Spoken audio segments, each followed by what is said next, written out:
cocaine anymore. Anyways, hi everyone. Look, the fridge kind. The fridge kind. Everyone. What is fridge cocaine? Coke. It's just Coke. Right. That was Coca-Cola. We're bringing it back. Look, we know better. We know that fridge Coke is just called a fridge cig. Okay, like we got it. Hello, we got our wires crossed. Yeah. My bad. It's probably all Coke. That's it. Help. Hi everyone, my name is Jake. I am the Firefly. That's right. That's what that's called for this game, for this system. And let's go around. Does anyone have any announcements that they want to do? Drac, you got 24 shows in a day, so honestly, I do actually have an announcement, and I need to go to my Blue Sky to remember when it is. But scrolling, hold on, it's loading. There we go. I'm gonna be over on +1 XP on the 26th and 27th of April. This month is we're dubbing Orbital Blues Month, which is a TTRPG kind of inspired by Cowboy Bebop, basically a space western vibe, and we're doing a game to kind of promote the Kickstarter that's hitting. That's I think being on back at kit for the past couple of weeks now. That's going to be happening at 11 a.m. EST on the 26th and 27th of April. Got very cool cast. I'm very excited. I just love Orbital Blues. I think that's pretty much everything. I have the usual stuff, but I've said it so often that you can just follow me on Blue Sky, and I'm probably tweeting about, like, posting about it. So you can just do that. Just follow me on Blue Sky. DRAKONIQES.itch.io. And just because I feel that this is my job as a GM/MC in the very beginning, how many of you have seen or watched Cowboy Bebop? I watched some of it. An episode. I watched, I think, 3 episodes. Yeah, 3 episodes? Roughly the same volume, like almost 20 years ago. Just I watched a live action. I did not. No. Those are. I mean, the live action is just. They did take it shot for shot. Like, I don't think. I think it got more flack than it really deserved. I thought it was pretty. As someone who loved Cowboy Bebop, like literally seen the movie, watched all the seasons, tried to get everyone in my family and close friends to watch it. Like, I am a fan. I would like. I don't own a bunch of swag. I own the DVDs, whatever. I didn't think it was that bad. But I love Cowboy Bebop. It's like one of my, like, I like the pacing of it because it's like slow and hectic at the exact same time. Like, especially that first episode with the needle thing in your eye. Really, I need to try watching it again because I think it was just a time where I was not in the headspace for it. I'm very much a headspace kind of if I'm not in the mood for it, I will bounce off of it no matter how much I try to watch it, no matter how good it is. So I might give it another go because I enjoyed Samurai Champloo. Oh yeah, like it's just as good, and it takes a lot of inspiration, at least musically.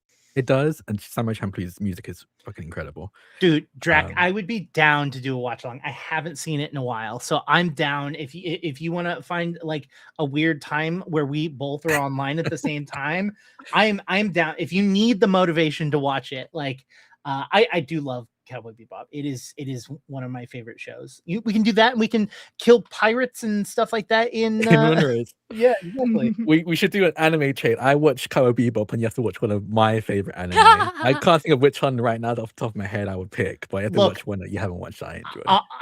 I'm down, but I will tell you, I do have some deep-seated fear in that because the last time someone told me an anime to watch was Kiss X Sis, and I think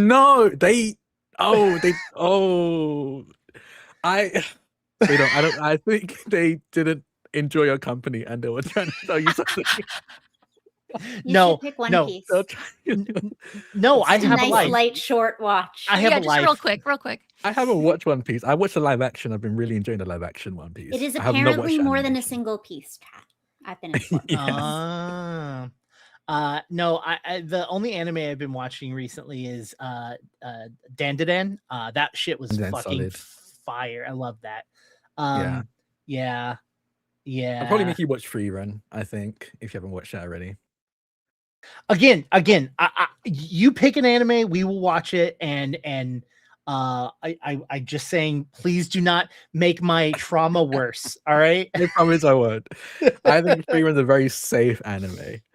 Look, Samurai Champloo, Yu Yu Hakusho, all of the anime that was basically on Toonami, love it. Yeah. That's my like genre of anime, Toonami anime. Like that's where my life is. Anyways, anyone else have any non-anime? Rogan, yes, I have watched Sword Art Online. I love that. That was pretty good. One is a very fun concept. Later on in the series, it got very strange. I think I made it like I have not finished it. That's my other problem Don't with finish anime it. is Don't like finish it watch just, the first arc and then end. Just pretend that's not where it stops. yeah, that's where I ended with Attack on Titan. After the first season, I was like, I enjoyed that. Attack on Titan had a lot of, we won't talk about. Let's go. Did they defeat Titan? Sam, do you have any announcements? Is there any science you want to talk No, about? did they defeat Titan? Yeah. No, I didn't have science last week. We'll have it tomorrow. So you should join us. Join you for science. Yes, 8 a.m. Pacific time on my Twitch. Okay, I know you will not tell me what it is, right? Can you tell me what genre of science? Biology. Okay. Ooh. Okay. I know that's like it. It's like a 70, 30, 80, 20 kind of thing with me, to be absolutely honest. Like I started doing science communication with local news from our universe for the Shield of Tomorrow after show, and that was all space. And that I hadn't really studied space stuff very seriously prior to that show. I was just, average science enthusiast who enjoys space. Unlike Aliza, who's like much more like down the line, proper space nerd. But it gave me a taste. Nonetheless, when I didn't have any programming constraints, I have found myself doing several years of bioscience, mostly, but not exclusively, but mostly. Yeah, I was gonna say it's not. I was like, I try to watch, and when you tell me, like I tell you to do all the time, I try to post on Alt Haven that you have done a thing, because YouTube's algorithm on getting like your subscriptions to get notifications of when your subscriptions actually post is miserable. It is. I also haven't been posting on YouTube recently, which is why I have been promoting a little less. That will change when. So who else has announcements? Speaking of being terrible at posting on YouTube, hi, I'm about 2 months behind in my YouTube VODs. Buddy. They'll start up eventually. I'm tired. Because I was on Swedish time yesterday casting the GeoGuessr World League EMEAs. And it was a delight. And next week is the Americas, and I've been informed that streamers can have access to the clean feeds, which means I might cast it on my own channel, because I don't have the constraints of being on the GeoGuessr channel if I want to watch the matches and shit. So my friend E and I, who streams GeoGuessr with me sometimes, we are probably going to try to cast at least some of it from my own channel. Because they only show the main feed, and there's usually like 2 or 3 other games happening simultaneously that don't get seen. And there are a couple players in the Americas League that I adore, and it would be fun to talk about them and showcase their games. And also, I have to be like so much more like subdued and like rein it in when I'm casting with 2 other people. It's a lot harder to fuck around. And so we thought it would be fun to try to just like goof off and do that on my channel. And that, I think it starts sometime midday. I actually have no idea when the start time is, but my Twitch channel is Keebs with twice as many E's as you'd expect. KEEEBS. And we'll try to do that. It'll be fun. It'll mostly just be hanging out. I haven't streamed in like 4 weeks. Minneapolis. Look into your local mutual aid initiatives. and find out if anybody's doing any cop watch initiatives as well. That's what I've been focusing a lot recently. And know your local state statutes and mandates about certain things cops are and aren't allowed to do, and report them when they don't. It's fun and free. I will also start this, like, I'm gonna dovetail onto that. Especially if you're a Californian, there is going to be initiative coming out on June. So please be prepared to start looking into what things are going up on ballots, what people you want to put your votes towards. A lot of stuff is coming up really soon, a lot of really cool stuff. Some of the things that I'm excited about is allowing our government to, our California government to use public funding for candidates to go and like do this. Now, the reason why this is important, it's actually the reason why Mamdani was elected in New York, is because for every $10 you would donate, the city would match or duplicate the individual donations, and it helps with individual donations, small donators, people that will donate smaller amounts of money. Their money gets used a lot better versus having to take from PACs and larger organizations. So that was actually made illegal in California because the people that were in power turned around and was like, well, that's going to harm my re-election campaign, so I'm not going to support that. Well, we can reverse that coming up. And there's also a lot of local California things that is coming up, which I'll probably talk more about as we get closer, and I can give you more detailed information about it. But please, dear God, or whatever unholy deity that you believe in, we gotta make some fucking changes. So yeah, and the only way we can do that is together. So start small, smart, start local. It helps so much. It feels small, but it's not. It's important. It's wild how important local, like, and like from like local I can't even speak. Local, like your city council, like your school board, huge. like that shit is important. Yes, it's not the president, so but it's important. It's hugely important. It's the people that actually have to deal with the day-to-day, the people that actually have to listen to you. Anyways, question of the day. It comes from my recent experience going to Knott's Berry Farm to go on some child roller coasters with my son. You as a person, you are in line somewhere for whatever public thing that you're doing, whether you're going to a concert, you're going to Comic-Con, you're in line at the grocery store. Are you a line talker? I am not. You are not a line talker. Okay. I will, if someone engages the conversation with me, I will respond and I continue the conversation, but I am not initiating a conversation in line. Sam, you look like you need some more detail of what I mean. No, I just don't understand the relevance of the question. I don't wait in lines. Okay, I was through them. Sam, you are I don't know. You're in line. I don't know. I guess there isn't a lot of lines for you.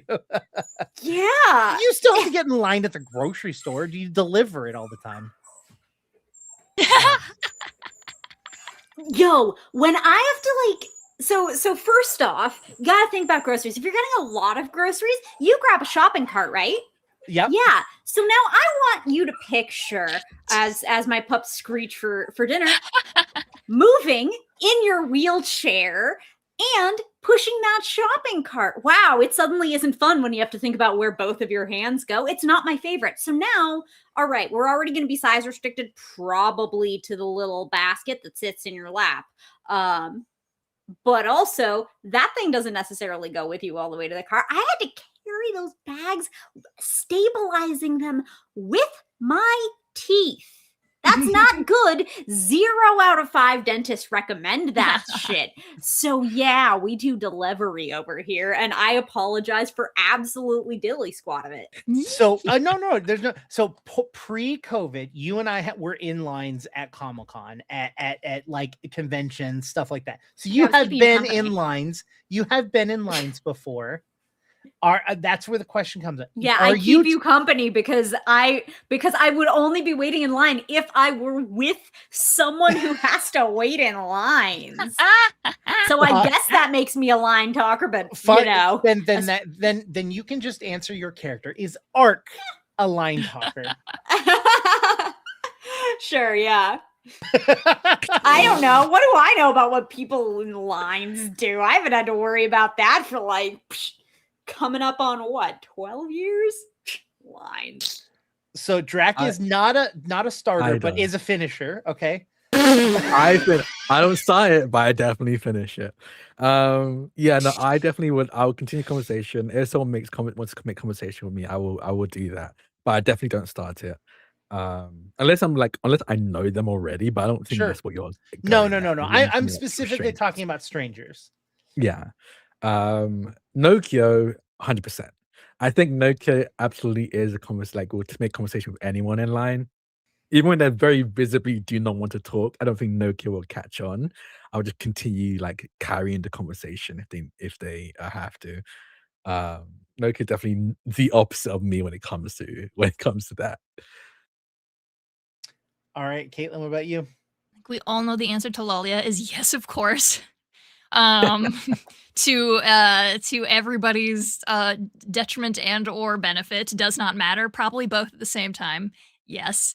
For me, if there is like reason to engage, like if something happened, like something weird goes on, I'll be like, get a load of this thing. Like, you know, like I'll make a comment or whatever, but I won't like start a conversation unless someone starts a conversation with me, because I feel like most people are just like trying to get through the grocery line or whatever. I'm like, I don't want to hold somebody captive, but like if somebody like is like the other day I had someone was like, oh my God, I love your pants. I don't know if people have seen my big color block corduroy pants. She was like, oh my gosh, my daughter would love those. And I was like, aren't they great? My mom got them for me. And she was like, oh, that's awesome. And then like, as I was checking out, she's like, I'm so sorry. Would it be weird for me to ask the brand? And I ended up like after the line with her, I'm like holding the tag like that was in the pocket so she could take a picture of the. So I chatted with it. Like if somebody wants to start a conversation, I will talk to them. I fucking love talking to people in public. I don't know. I've done shit like I've bought people's groceries for them. I'll like talk to people in like the like line for like fast food or something. If somebody's like, some people ask about my mask and stuff, or I'll be like, all right, let's have this conversation. Like, you know, like I'm not gonna change any minds, but I enjoy even when people are being kind of a dick.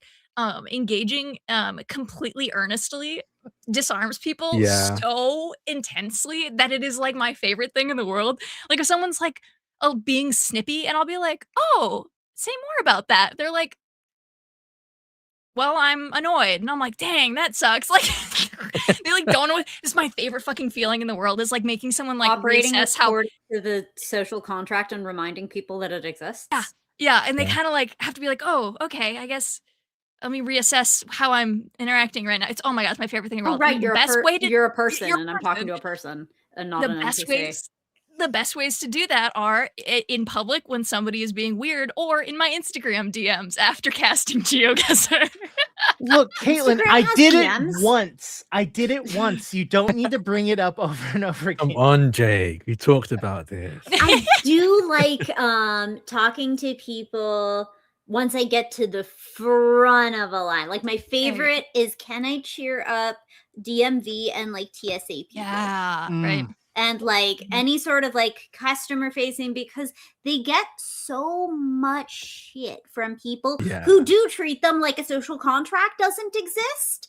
And so like that's competitive being niceness. Like that's hard mode. And frankly, not enough people appreciate them, and like, I don't know, it takes a lot of organization to get all the systems together so that people in the most populous state in the United States can drive. Yeah. As badly as we do. I cried in front of the teller or the front desk person at Impound when I followed my car after it got impounded, and they were like, "Wait, it's not in the system yet, so we can't do anything yet." And I was like, "Okay, thank you very much for your hard work." And I turned around and left. He came out from behind the glass, came to get me, and was like, if you have some more information, I might be able to get it fast tracked. And I was like, and I cried more. I was like, if you're nice be nice to people. Yeah. Be nice to I'm sure do it anyway, and not even if you need to get your car out the tow. Like, right? Like, I more meant like him to me. It was like, I was clearly like he had no reason to do anything, go out of his way for me at all. People, I'm sure, scream at him all day. Street cleaning is a fucking joke. Everybody gets their shit towed because the city tries to make like quotas about whatever numbers and shit. It's the most annoying thing in the world, but everybody gets impounded on street cleaning day. And so I'm sure it's a shit day. People are yelling at him all day. And like, he did not need to go out of his way for me at all. And he did. And I was like, I think about him often. I hope he always has a good day.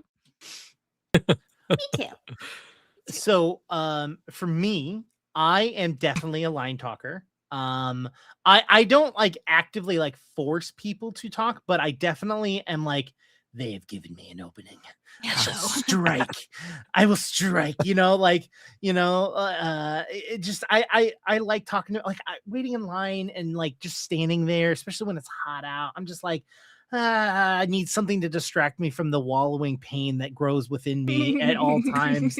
And so I'm just like, oh, you're willing to talk? Huh? Oh, yeah. Oh, that is a cool hat, buddy. Oh my God. With kids, if a kid has anything going on, I'm like, oh my God, is that a princess in the high V? Like, oh my gosh. No. Yeah. Oh my God. With kids, 100%, I will. Parents feel so bad that their kids interact with me. Right? And I'm like, oh, good. You're teaching them that they should feel like uncomfortable. Yeah. Awesome. No. Let's talk about how this is stroller, but better. Also, I'm at this kid's eye line and not yours. You're not like the thing. I'm a guy. I have my noise cancelling headphones. I'm listening to a musical podcast. I'm just enjoying being alone in a crowd. We get it. You're British. Brutal. Look, if someone's got headphones in, earbuds, whatever, like that is a clear sign to me. I do not want to communicate, and I respect that, and I will not do anything to disturb them. But like people that are just like I said, I have an eye out. I'm like, all right, which one of you fuckers are gonna say something that I can interact with you? You know what I mean? Like, and since I also imagine it's regional to some extent. Like I think probably the southeastern United States, you would have more line talk than like northeastern, like just there are different social norms in different places. Yeah. Now, since I don't have a character, I will say my social interactions with GMing and like other GMs or other communities within the T very much consist of, I'm gonna throw something out there, and if someone takes it, okay. Oh yeah, no, it takes it. It's fine. It's fine. No, okay. No one's taking it. It's cool. What about now? Anyways, you know what, Sam? I have a request for you for a science in the future. Okay. I know you've already done. I think you've already done one on this topic. I've done like 4 different stories on Forever Chemicals. I don't mind like getting a new angle on a story. Oh, okay. I thought you were talking about like me wanting to talk about Forever Chemicals. No. I want you to talk about and explain to me why it is that when I get 8 hours of sleep, I feel fucking terrible. But when I get 6 hours of sleep, I feel fucking great. I've not talked about that, and I would definitely, I thought you talked about sleep and how important sleep is. I mean, in general, maybe and I like the very first episode of Morning People I ever did was about the biology of circadian rhythms. because morning people, and so it's early in the morning, so I start my very first science was about what does it mean to be a morning person, because chronotypes do exist, which makes sense because it's a biological thing, which makes sense. We can even see that in plants, like they'll open in the morning, and there's the thought experiment of the flower clock that is still my favorite thing from that science, because different flowers will open at different points in the morning, and so this one scientist suggested as a thought experiment that you could make a clock out of that bitch. Awesome. But yeah, I would strongly seek more data gathering. I think you need 9 hours before claiming anything about sleep duration being the operative variable. I suspect you might find that there are some confounding factors at play there. Yeah, over the weekend I got 2 nights of 8 hours of sleep. Fucking worst decision in my life. I think I have a feeling this is based off of very little, but I have a feeling that means you're either a 7.5 or a 9, and an 8 is bad for you. Look, I've never been called a 7.5. Usually it's like a 5. You would be a 10, but you just keep sending those really scary DMs to Caitlin. Yeah. For legal reasons, that is a joke. It's a joke. That is a joke. I've also found that out recently from doing shit. Is that when we make jokes in front of people, specifically larger audiences than this, I get people being like, "Were they mean to you?" I'm like, "No, it was a joke. I swear to God, we're having fun. Nobody was mean to me. It's good. I'm fine." Did I ever tell you guys about the creepiest DM I ever got? No, I don't think so. It was a random person messaged the at the time it was Q Times, the Q Times Facebook page, and they sent a photo of a basement. Oh, With no follow up, nothing else. And I followed Awesome. up. I followed up because I was like, I can't leave this like this. This is, and it wasn't just like it wasn't like, oh, it's an unfit. It was like there was coats like on a hanger. There was like a small bench made out of cinder blocks and pieces of wood, and that like the ground was dirt. And I'm like, and so it was like I responded, and I was like, "What's this?" And they responded with another photo of the basement. And then I was like, everyone else in my life was like, "You have to stop. Stop." yeah. Like, You should call TPR about that. Yeah, everyone. No, what you need to do is you need to get rope, a trash bag, a saw, and send a picture back. You need to escalate is what needs to happen. I want to see tarps, baby. We were talking before a show about like people replying to like 6-year-old comments. You need to go back into those DMs. It's 6 years later and escalate.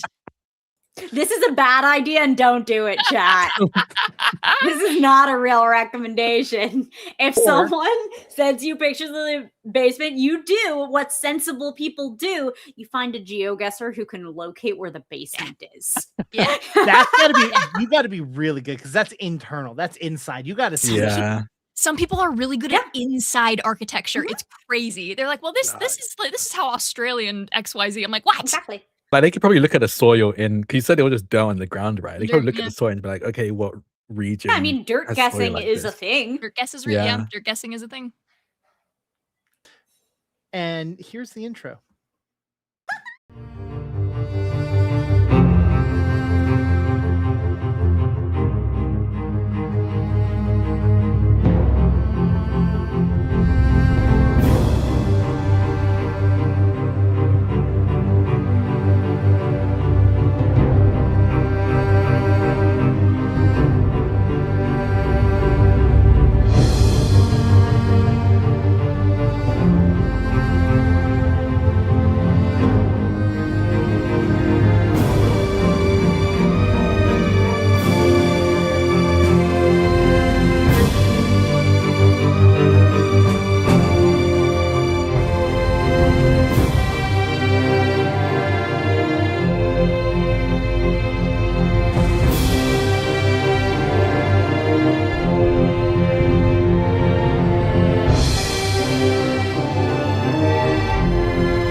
We are back at the Mirage.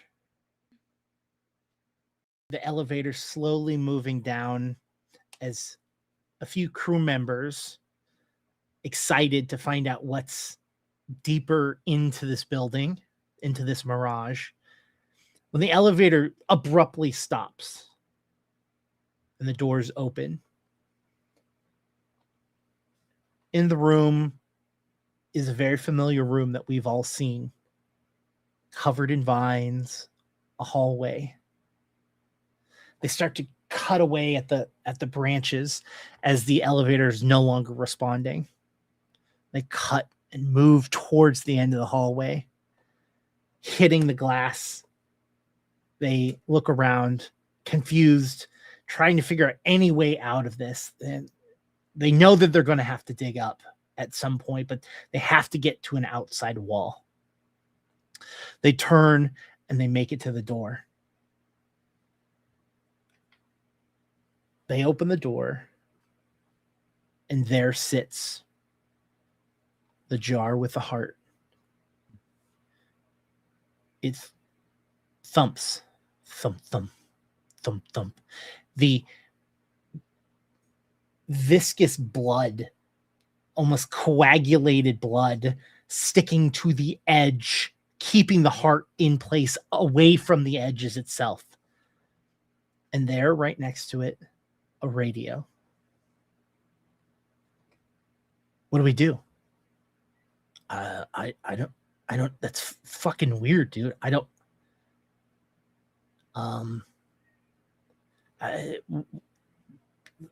He reaches over and he sees that the radio, and he turns the knob. Boop, boop. It clicks on. Hello? He lets go. In response, a familiar voice. This is the cosmos. You have beckoned us?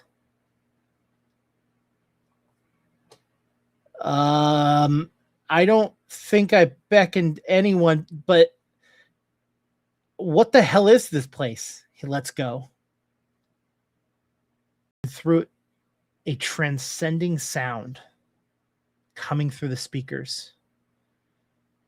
It sounds like static at first, turns sort of musical. It's hard to comprehend and hard to understand.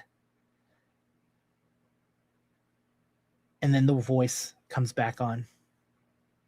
We will come and get you, my queen. Guy's super confused, clicks it off, puts it into his back pocket. We got to find a way out of here. Bing! The elevator turns on. Look, if we don't bring anything back to the captain, he's going to be pissed. We've been down here. What? We've been down here for like 10 minutes. What are you talking about? All right, well, like, just get it. Grabs the jar. He jumps into the elevator, moving up. They get off. You guys have been down there for 3 hours. No, we haven't. It's been like 10 minutes. And that's when the captain shows up. We fast forward a little bit. The new captain of the ship, Captain V of the newly named White Rabbit. Her hair, black and curly, is turned into almost 2 large beehives on top of her head. You see metal between her teeth, shining and glittering as she smiles and as she talks. Her lips black, her face pale. One of the crew members walks up and goes, Captain V? Yes, my boy, what do you have for me? When we were down in the Mirage, we found this. Taking the radio, she goes, interesting. Click. Is this thing working? Short pause. Hello, this is Nokio. Ah, it does work. Ugh, good. I am so glad. Who do I have the pleasure of speaking to? Unless this item makes you sound different, Cosmere, I think this might be another person. Oh, the Cosmere here. Who am I speaking to if not the Cosmere? Oh, you are speaking to the one and only, a captain of the White Rabbit. Oh, I see. I have no idea what to do here. And a response back to Nokio. She says, nothing, my boy, nothing. You've done exactly what they wanted. Now just remember, the Cosmere are like the stars themselves. They tell stories, but that doesn't mean them to be true. Click, it ends. The other end goes silent for a moment when the Cosmere himself responds. We should ignore that radio frequency. Let's move to another.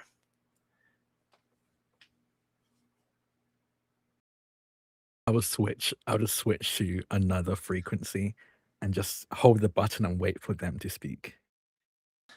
The Cosmere finds your channel. She is dangerous in her words, as well as her presence. We are only about a day's travel away from our point. We must not travel at night. I fear you are not properly set to do such things. That sounds fair to me. Are you not worried that this captain has access to your communications? This is only in a benefit of us. We can now use this to find her. I see. Well, this seems like pre-V technology. So I assume it has that sort of capability. All things are possible with the Star Child. The Star Child? You will meet him. Don't you worry. I see. I will say Lolia would know, based off of the amount of tracking and charting that they have done, and understanding what the range in which that this location should be at, that a single night's travel from where you are is way too short.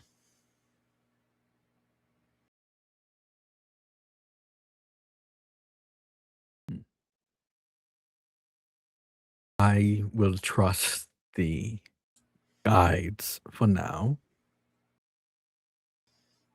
What should I do if ever this captain reaches out again? As we have said in the past, ignore. Do not communicate with them. Their words will poison you.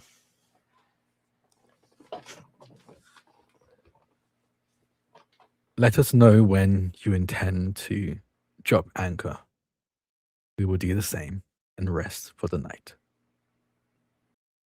Noted. And no response comes through further. I'll turn to the rest of the group. I guess, what is everyone else doing? What is Ark doing right now? Oh, last we left off, there's a storm going on. If you think I'm anywhere but on deck, I think you will find yourself sorely mistaken. Lalia is making dinner. What's for dinner? As currently noodles and eggs for Caitlin in real life. But we don't have fire in the ship, so probably something fruit and salady. You do have meat. Oh, that's true. We Oh. did get a lot of meat. Yeah. Some of it Have is we jerky. prepared any of it yet? Oh, it's some jerky too. Okay, so yeah, fruit like a fruit salad and some jerky, some really good seafaring food for us. If we have a solid metal sheet, we could. We definitely I do. could just spark that up, like electricity, heat, go. I think we Like did, 'cause that we would did not keep- all everything's. I mean, we were talking about induction style. Yeah. We don't even need to go that hard. Like this can actually be very easy in that respect. We can simply cook meat. Yeah. Not the stuff that's for baby though, because that's Yeah, for no. baby. Yeah, that's for baby. Baby likes it when it's uncooked. Yeah, I think that makes sense. I think we kept some sheets of metal. We kept like a copper and a iron, I Mhm. believe. Those Mhm. were in the form of bars, Edmund. Correct. I Oh, mean, those we, in if bars. Yeah, that's true. we could hammer something into a sheet, at least the Yeah, copper, I because can that's do that. fairly malleable. But I assume sooner or later we're going to use that for something else. So we'll have to lift like a good steel something or something. Yeah. These aren't dark thoughts. Yeah, no, I was gonna say. So I just see kind of like almost reaching out to the storm, quickly approaching. Is the storm on us, or is Yeah, it it is. approaching It us? is raining. It is raining. It's raining. Yeah, I had okay. a dramatic thunder rumble. Oh yeah, yeah. Mm-hmm. I'll look to the Cosmere on our ship and I think step away, try and put some distance between me and them as I approach Ark. I have reason to believe that we may not be as safe as we initially thought with these Cosmeres.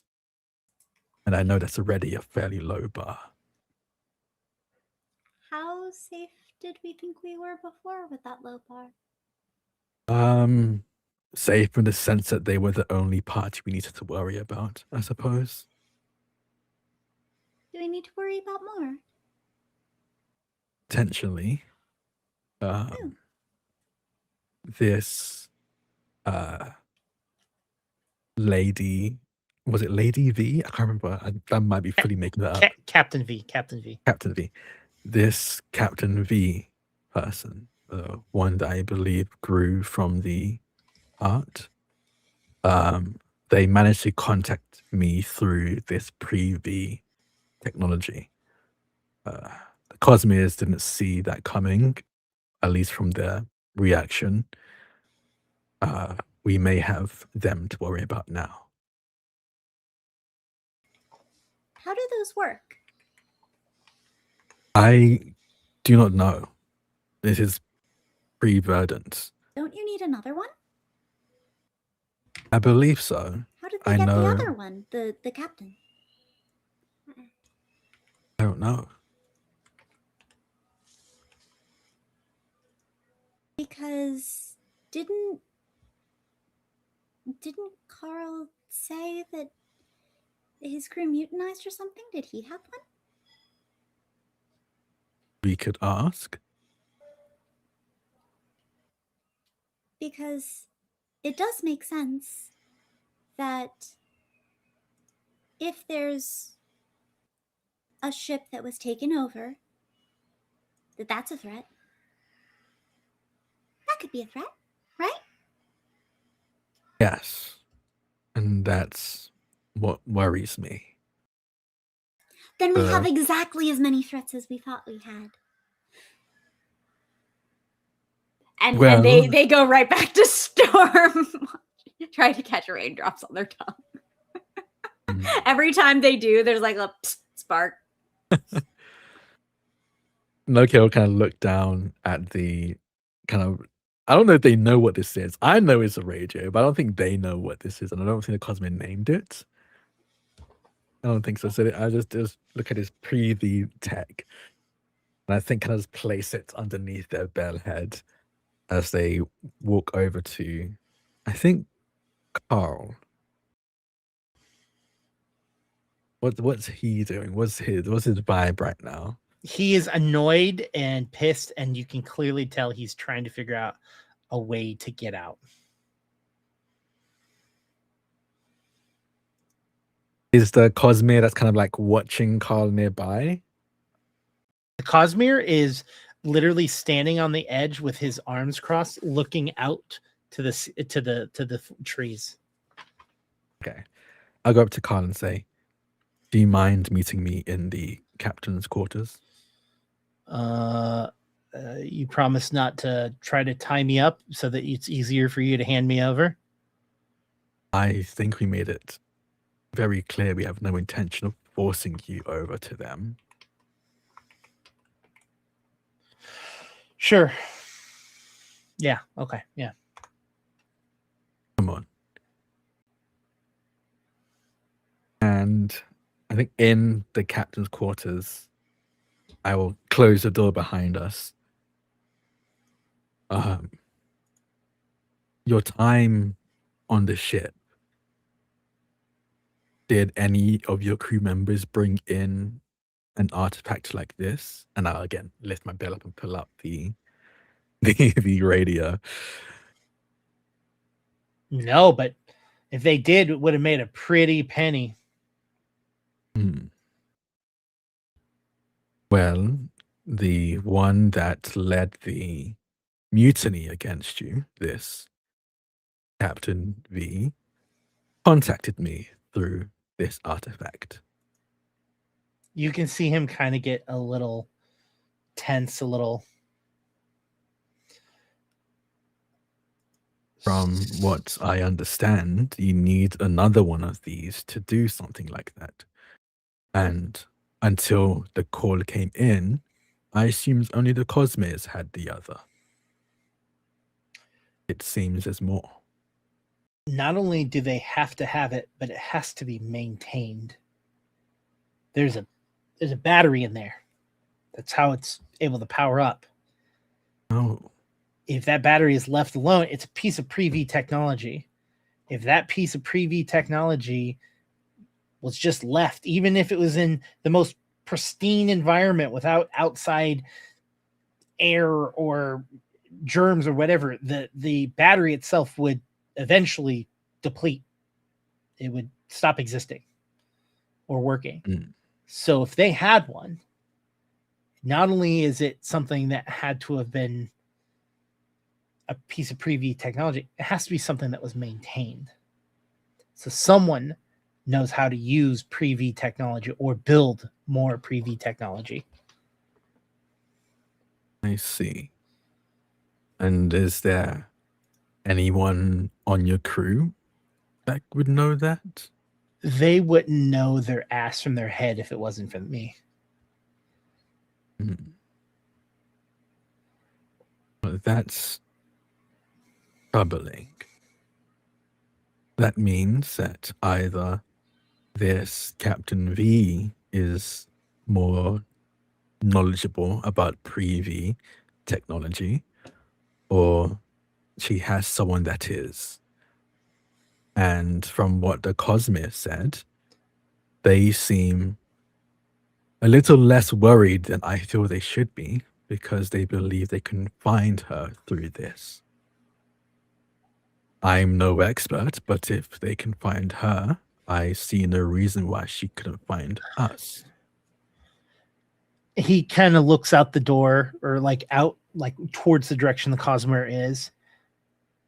You can't trust the Cosmere.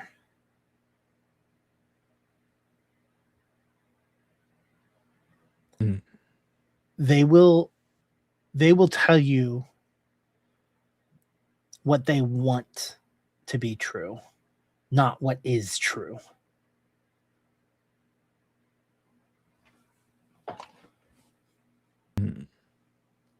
I don't know where this piece of technology came from. I just know that a battery is a battery is a battery. That's just how they work.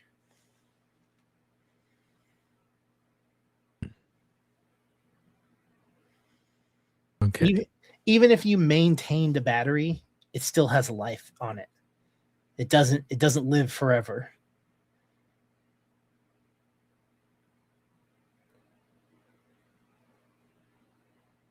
Okay. I think I may need to speak with the rest of the crew on this.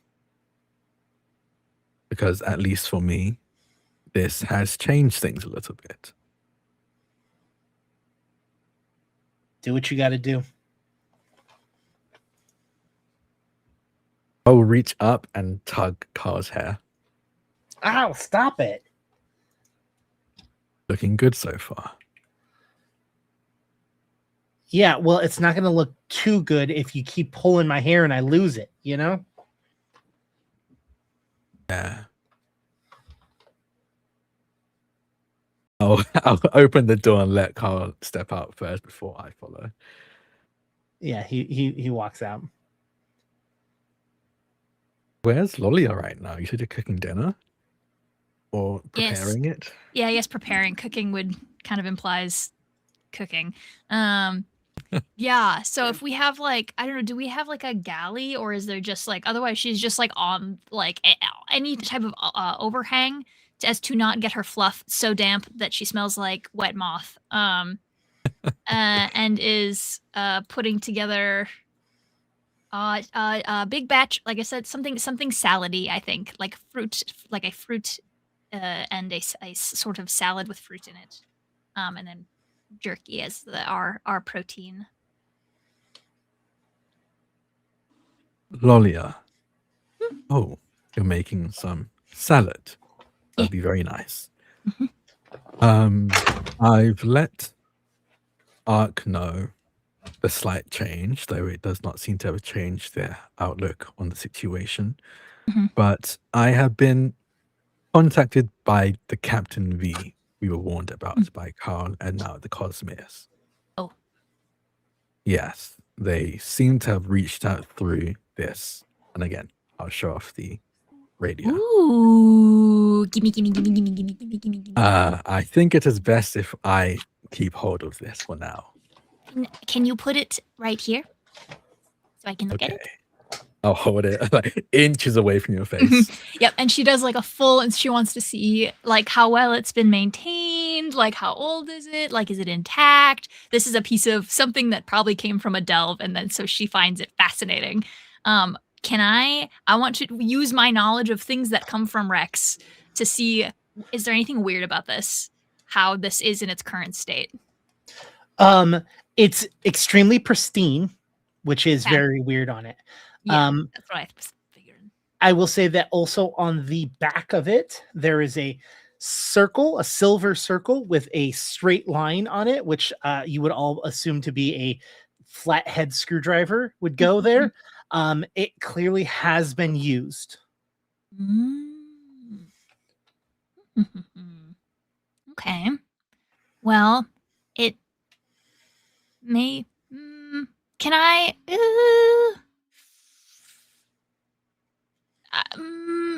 I don't know if I can make this connection, but I was in the office. And the things in the office were not touched by the trees. Not in the office, correct. Okay. And most pre-V stuff that I've encountered all comes from delves, from weird shit, usually from mirages. Can I make a roll to see if I can make that connection? That maybe there are either more places like that office that time and the trees seem to have not touched, or that maybe this is related. You've never seen something like that. This is a very rare thing. And I don't know if Nokio has expressed this, but Carl has explained that no matter how pristine the environment is, it shouldn't have survived, right? That a battery has a lifespan. I'm not even the battery, just like the thing itself is in good condition, which I feel like I wouldn't see plastic in this condition is more kind of what I'm saying. Like, and everything in that office that was like completely untouched. Like I was seeing materials in pristine condition. And so that's why I'm trying to see if Lolia can make that connection at all. Yeah, I mean, I don't think you need to roll that. I think that is a logical jump of of, that making some sense. We knew her heart was there. Yeah, and some other heart as well. And some other heart was there. We knew her heart was there, and that was the most recent place that I saw stuff in pristine condition. Possibly the only time I've seen that kind of stuff in pristine condition. Shit doesn't last like that. And so I think she's like, again, Nokio holding this out because she's been told she's not allowed to hold it.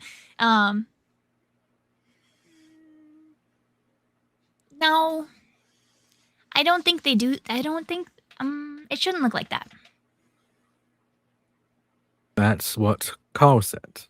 It's It in shouldn't. too good condition. Yeah. When we were in the Mirage, we saw a lot of stuff that was in too good condition. And she pulls out, she always has like a little satchel on her. Let's see, what is one of the things that I took from that space? You took a book. I did take a book. I'm trying to see my resources that I pulled. If I can, I ended up taking strong coffee, an empty jar, a bronze locket. Were the resource or the specimens in salvage that when you had us grab us. So I think she pulls out like a Folgers can, like that's like the plastic Folgers, and it's like see, and no, caps on it.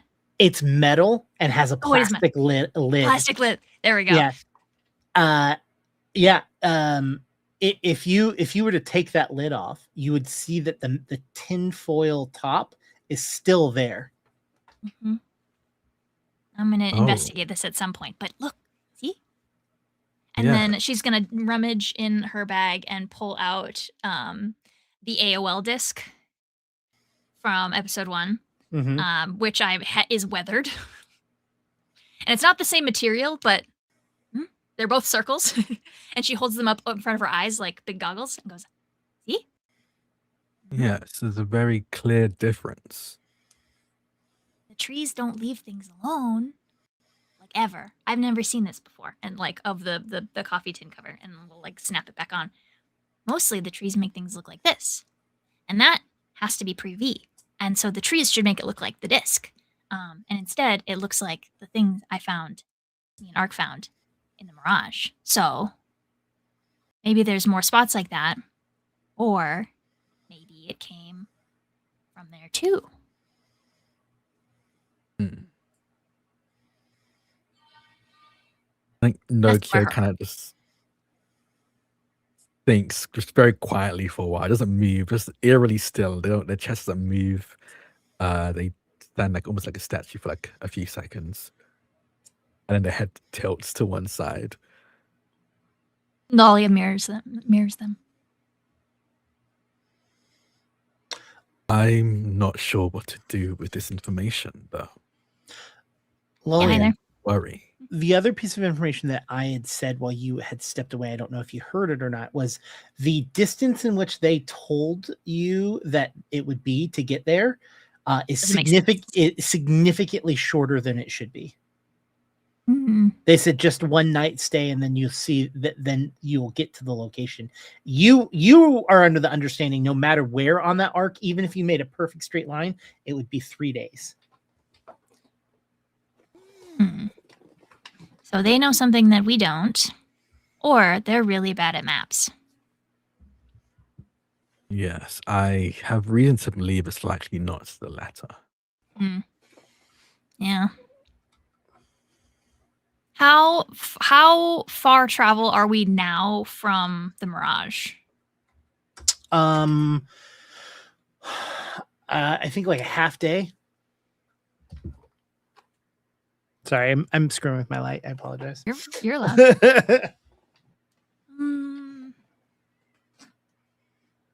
Yeah, I don't know what to do with that, but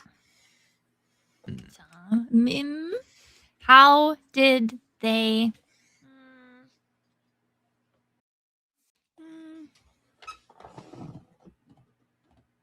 Did Captain V come with her own? That's maybe an explanation. I assume that maybe the crew of the ship Carl was once part of found it along with Captain V? She came from the office. She came from that room. The room where nothing was touched. Maybe yet then. Still don't know what we do with that, but Yes. This was more for my anxiety, I think, to share what I'd learned. So there are 3 of them now. And she doesn't touch, but like does like an air poke to the radio. At least 3, yes. Okay.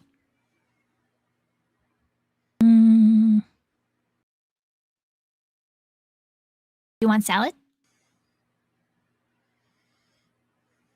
Yes. I think I should eat. It may take my mind off things. Okay. Ark, Lilia will dish up. Ark, I have a question. Would this battery interest Ark at all? Like the fact that this battery is still alive or still running or something along those lines. Would that interest Ark at all? Like, is that a thing that they would even think about? It does go spark, and it's not from a storm. And this has been, ever since I've not been, actively being a storm, a source of curiosity and, I admit, intense puzzlement. Because, as we all know, electricity comes from storm. This is very, very understandable. However, in the time since I have been not exclusively a storm, it appears that electricity can also be other places, not just inside of the people, which it is. I don't want to alarm them, but it is. It's in them. Like right now, a lot of them. Yeah, you doing that made a lot of electricity happen. Well, in a sense, it moved around. So, as part of the greater mystery of how the world spark has gotten into things. Yes, that was a very long yes. Do you want to examine it at all, or? Yes. So I will enter in here around V. Would you like some food? I should probably have some. I think probably at this point, when like you're not proper drenched, but like damp enough that like in 5 minutes it's gonna be like unpleasant that your clothes are wet and like your hair isn't fully soaked through or anything. Mm-hmm. Yeah. But like it's, if your hair has a texture that it does weird things, it will on drying. Ark's hair absolutely. But frankly, we were starting from such a baseline with them. Why don't we make it is an hour and 10 minutes into the episode. Why don't we make our first roll with this? Let's say that this is going to be a tides, and let's see. I break technically, but we're not trying to demolish. We're trying to rattle. Rattle does about mend, maintain, and it. Yeah. So let's say a tides rattle. For whom? Whoever would like to investigate further on this walkie-talkie. I have both of those. I have 2 in rattle and good, and I have tides. I can lead this then. I think as we see, as I think with one hand eating some salad and the other one kind of like, I think using like a piece of shrapnel that is my finger to unscrew this screw and begin to take a look on the inside of this thing. Take an ox point. We have so many. Yeah, I'll take an ox point. Let's do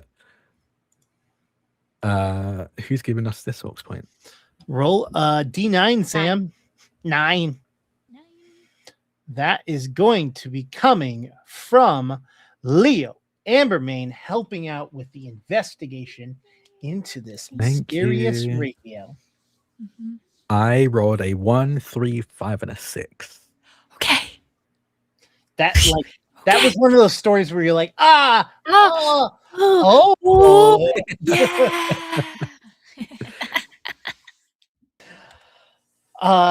You managed to find in your, because you have like a little workbench area, you end up finding a flathead screwdriver. You end up turning the piece on. I assume Ark is here for this, even though they're not directly participating.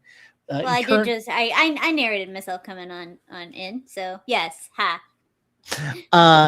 when the back opens, you can see that everything on the outside is like this pristine, like clearly like molded device. And as soon as you pop the back open, you see 4 long rods of metal. And Ark, you instantly can like get this like aura of like very similar to how you were feeling with the electricity just emanating from these rods. And you can see that there is like, as you pulled it out, like wires started to like fray and pull out, that this has been manipulated and changed in some way. Like it does not match what the rest of it looks like. It looks like, if I were to describe it in a better way, it looks like a piece of pre-V technology being powered by post-V technology. This is odd. What do you think, Ark?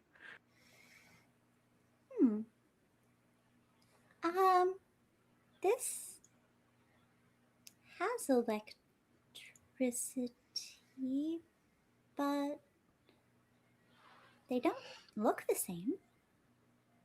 Yes. I've worked on a fair share of post-V technology, and though I haven't done so myself, I've watched others work on the rare pre-V.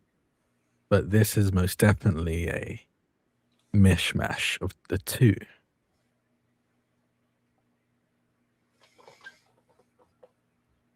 So, who did that?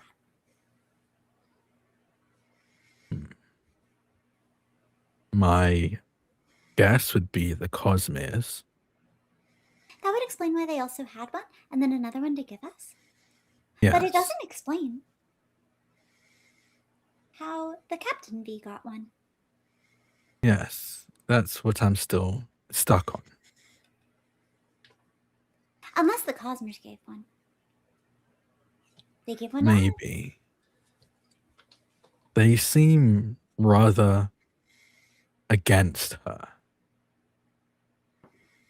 But I suppose they could be lying. Or betraying. I've heard of betrayal. Oh, except on ships it's mutiny. Carl said so. Yes.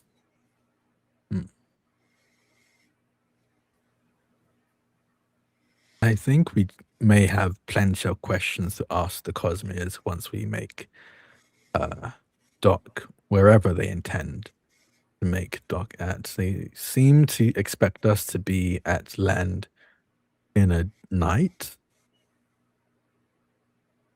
Lolia says that seems far too soon. Why do they expect us to do things we can't do? I'm not sure. Lolia says they may know something that we don't. When I had asked, they don't seem very fond of answering questions clearly. I don't like that. It's helpful when people answer questions. I learn more. Yes, I'm very bad at picking up on vague or subtle clues. Really? I thought you're very, very good at it. You catch so many things I don't. Maybe that just means you're worse than me? So that means you're better. I guess if we're doing it in a sort of comparative sense, yes. A click over the radio. It is time to lower anchor. Thank you, Cosmere. We'll be doing so shortly. I assume Roderick at this time is the one that is practicing his steering of the boat. Since we're all That makes here. sense. Yeah. You know what? Could I be bet, narrative Gretches. you know what? It theoretically could just be Carl and Roderick, because Carl, it was a former captain. So like, That's true. Yeah. Yeah. I will start heading up. And as I do, you see, I think you hear before you see the kind of clinking of little paws as our metallic cat kind of walks beside me. And I think without really reaching up a hand, you see the cat crawl up scramble up the leg of Nokia, and then just again takes position underneath their bell. And I go, hello there. I was thinking about your name while going about our business, and Ark seems to like meow. But that was a bit hard for me to say. How does meowth sound? With an F at the end. The cat laying in your bell literally reaches up and puts its paw on the uvula of the bell. Endorsed. Yes. I will say Who's that? I will say I don't have one. That don't is ha- missing from my bell. Okay. Yeah, I don't have the ringer, I think it's called. There probably is a name No, for it. uvula of Sure. the bell. That's what it's called I've now. had my There's uvula definitely removed. I don't have one. Internet searching uvula of the bell.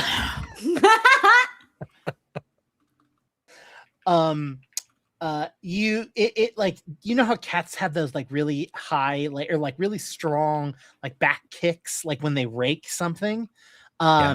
It does that and gives your bell a little bit of a with its metal paws.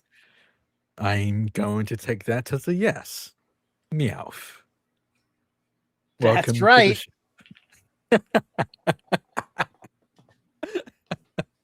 Okay. It's called a clapper. It was formerly known as the uvula. I mean, it makes sense. There we go. Obviously. Yeah.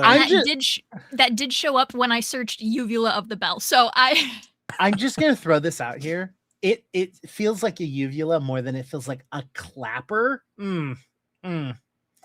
Probably because that's related to other forms of percussion instrument, which a bell technically is. Sure, So, but it looks like a uvula.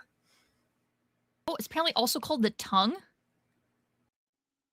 Interesting. A lot of mouth. Yeah, you just tongue that bell. Clapper is the most. Time's gone. Okay. Yeah, clapper. That makes sense. I do remember hearing it be called a clapper. Yeah, we've got Meowth on board now. Yeah, that's right. Everything I name will be a reference to a preview thing remembered wrong. I'll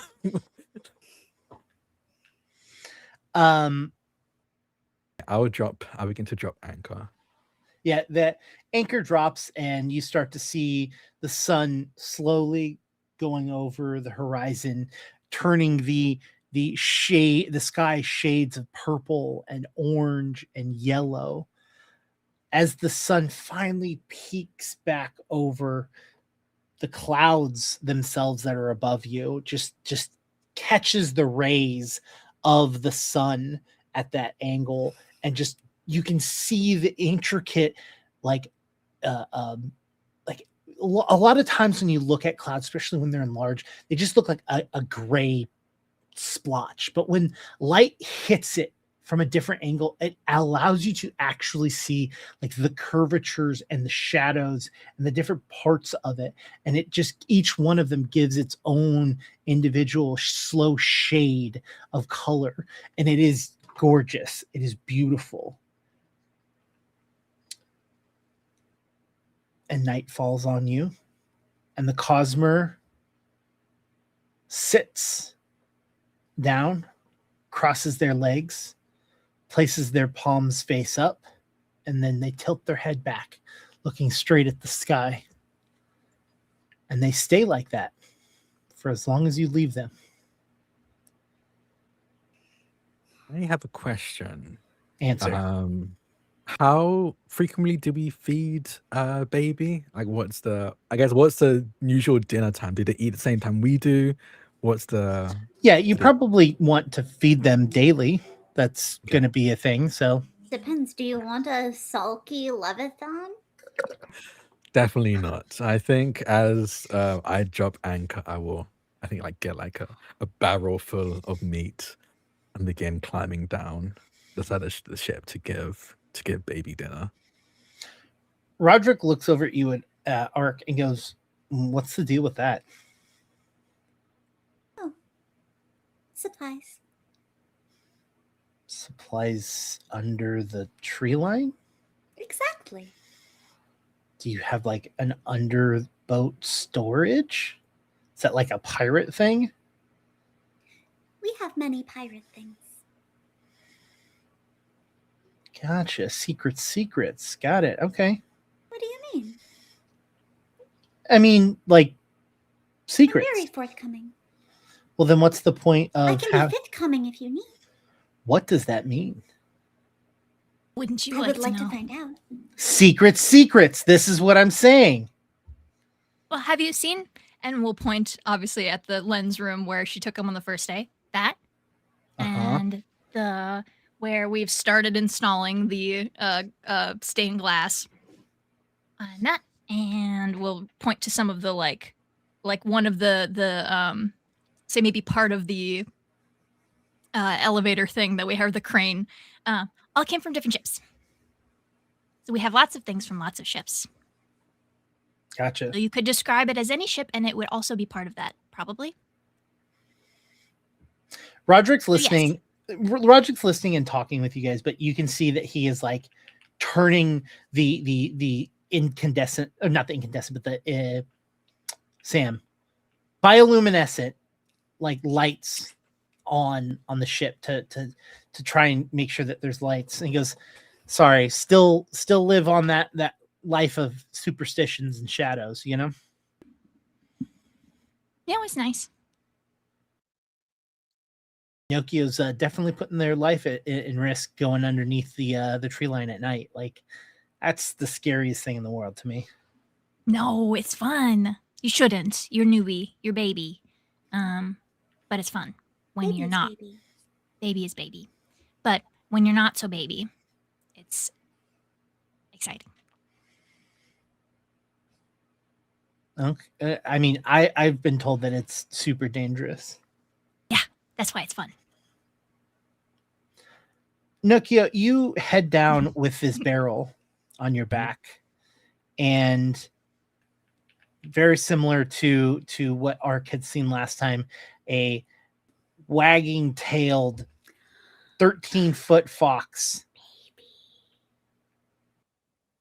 Hello there. I think as I'm climbing down, I tapped like the large ship lantern in my chest, and you see those fireflies come to life again and illuminate the area around me as I climb down. I've got some food for you, I've got dinner, and I would like to introduce you to a new friend. So I sets the barrel of meat down. I think out of the barrel crawls Meowth, like in the barrel of meat. The baby licks the cat, like just and like lifts them out of the barrel from the tongue, and then it sticks its head into the barrel. When Meowth lands, it like lands on their head, and like they like scramble to stay on top of its head, like was not prepared for giant thing to lick me. And Wait. They're made of, it's like disparate parts. Like it can move different parts of itself, like Nokia can, right? Mm-hmm. I imagine it like landing, like cats always land on their feet. It lands upside down, but then like the parts kind of just swap places and it Yes, like yeah. bounces back up like from the opposite direction and like corporealizes in the right Yes. order, but like from being upside down, it is like it is like a little bit like cat poof, confused, but like with metal pieces. That's what I imagine. No, that's perfect. That's exactly what I think. That's what I like. I think I fully imagine Ironbound as being like they choose a form, but whenever it's easier to do, they will shift it just to if they need to keep stable. In this case, land on all fours. Yeah, Meowth does that and kind of clings onto Baby. Baby, this is Meowth. Meowth, this is Baby. It like looks up and then the cat looks down. And it goes, it just kind of looks at it like, okay, but food, right? Food. And then it like goes back to eating food. The sound of Baby eating is only cut off with the sound of a branch snapping. I'll turn in the direction of the branch. You hear it and you turn directionality wise. It's from the same direction that the Cosmos ship is.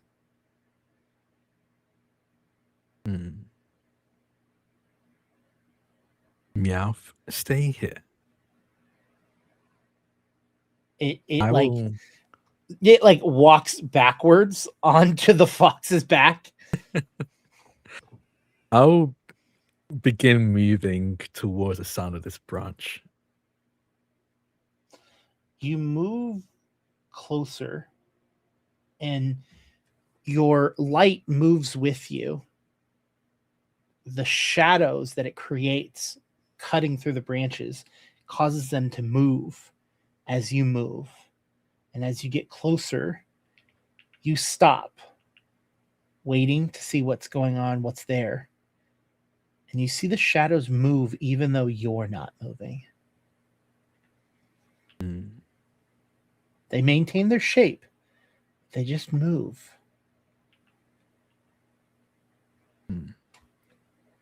I'm far too tired to take this on at the moment. And I'll begin crawling, like climbing back towards Baby to collect Meowth from the barrel once Baby's done. You start to head back and you hear it, another snap. And then you hear a voice. What voice do you hear? Interesting.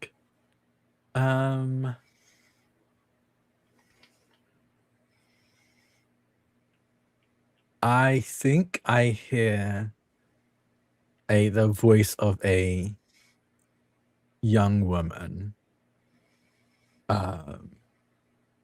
Very almost melodic, very chipper. And I feel like I should recognize it, but I don't. It has that ache of familiarity, but I can't put face or name to it. You hear, "Don't be scared. It's just a wives' tale."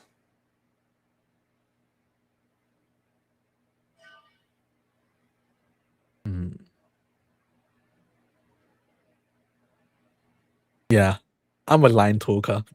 I would turn. Yo, take a point of non-mechanical inspiration. I have no authority to do this, and that. What do we call it? We Reshoot. call it Drakov's gun. Come on, folks. It came from pre-show too.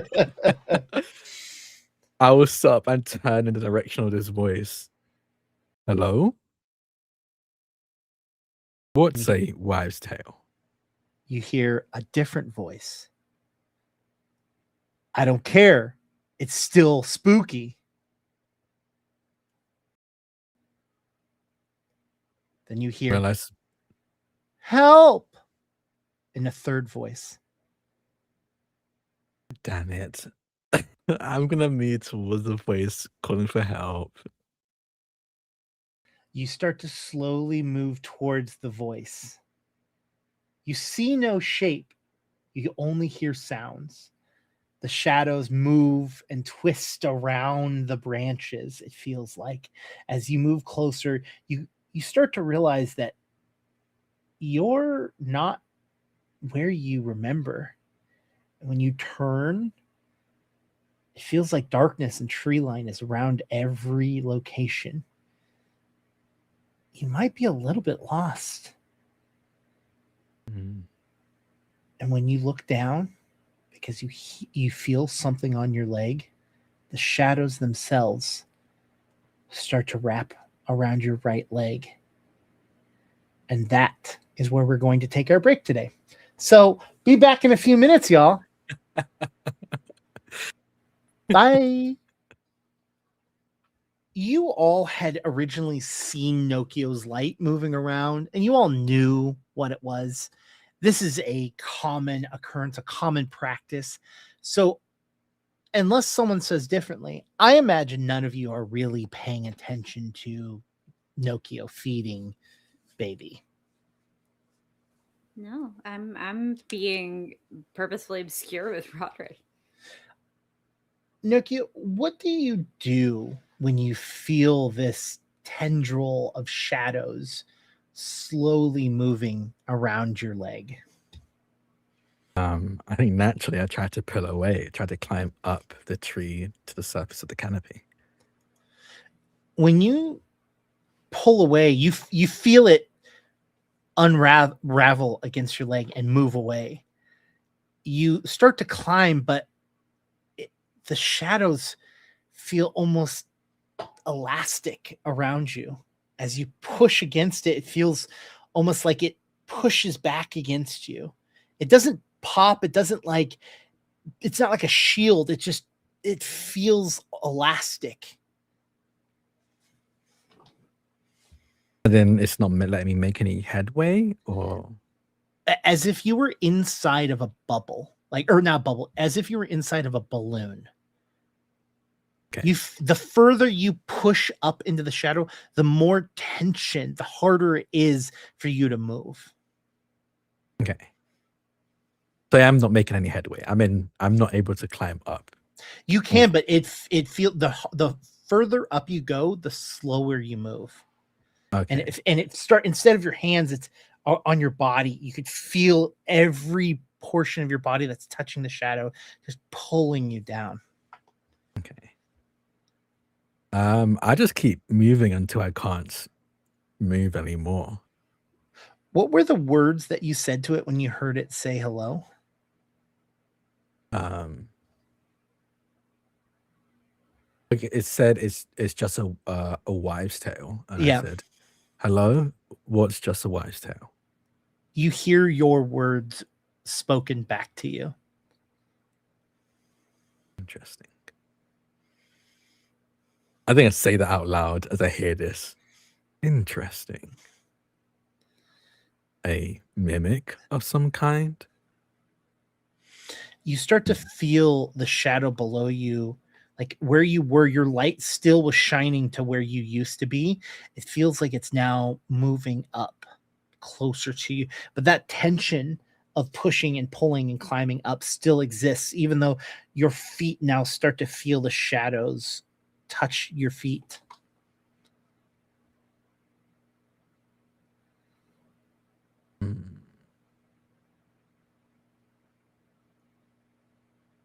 I think all I can do is keep trying to climb. You continue to climb, and right then the branch below you snaps and pulls you down. You fall what feels like forever. You just keep falling. Tree branch snaps underneath you as you keep going down until you fall into what feels like some sort of pine foliage. The scent of pine just emanates the air around you. The scratchy greenery below you touching your stone. You realize that you are in some sort of pit, it feels like.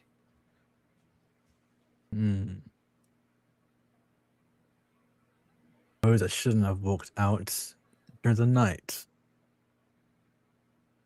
I'll take a look around me. What do I see, if anything? You've dived before, correct? Yes. it feels like you have gone below the canopy. It feels like you're in the next tier down. Okay. I'll pick myself up and look down beneath me. I'm currently standing on what you said this kind of like pines. Yeah, it's Are like these like other trees mm-hmm. below me, other branches? Okay. Their branches. It feels like almost like a bird's nest made out of foliage of that. There's no way they'll be able to hear me down here.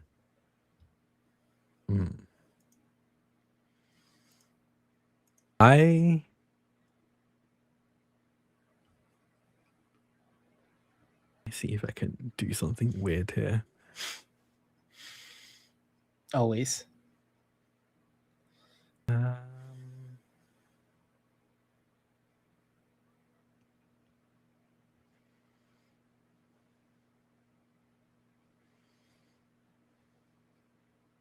twist that.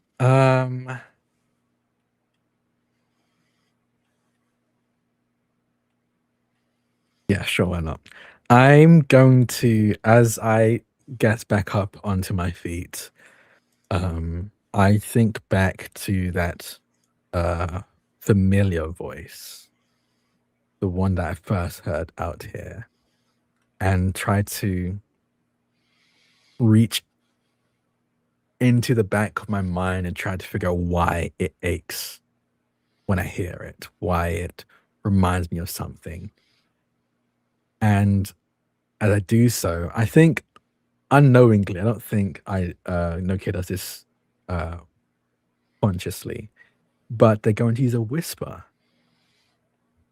They're going to use once long forgotten. Okay.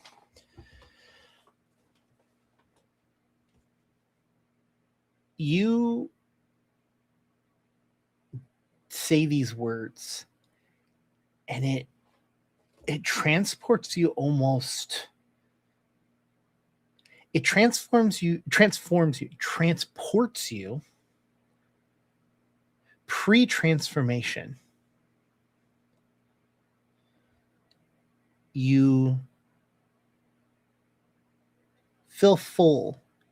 You feel accomplished. Your ship filled with crew moving about. You have a full load ready to go. And the voice, God damn you too.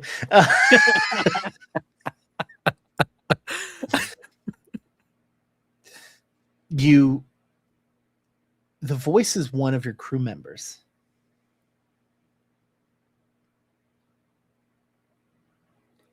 What position do they hold on the ship? Oh, I think I recognize their voice because I think they would often do the maintenance of this ship, the maintenance of me. So I think they were like the ship's engineer. I think is the title, or I don't know what the piratey term for it, if there even was a station for that on a pirate ship.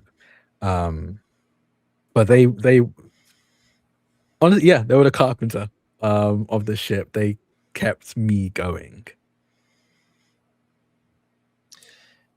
The voice is just a mimic of that voice.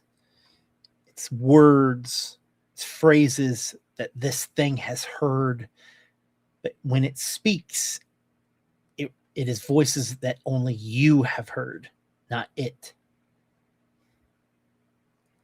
Your fond memories of this person maintaining you, singing while they work, talking to you.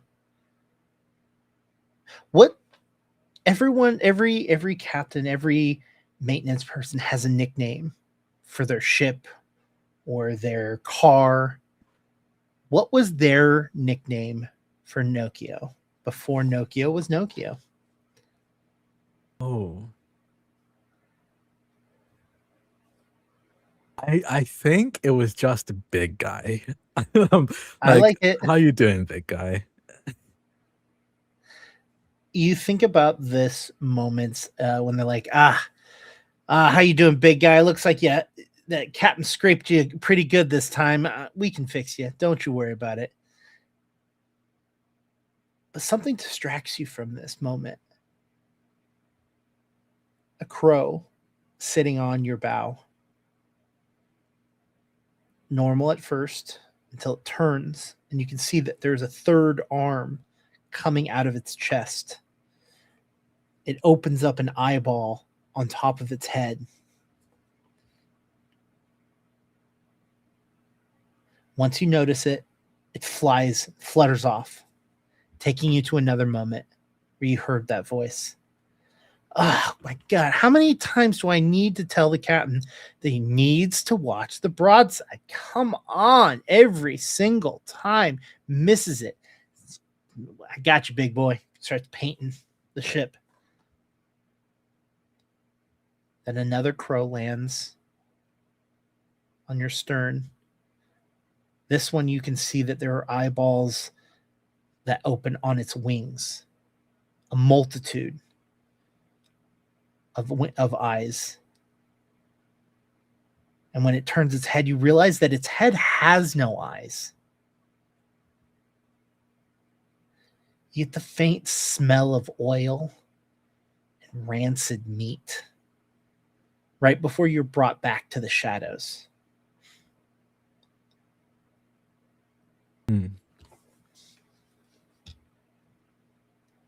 Is that something? You should continue trying to get back to the ship. I will, again, I think even though I've fallen this far down, I'm going to start trying to climb back up. What is the rest of you doing?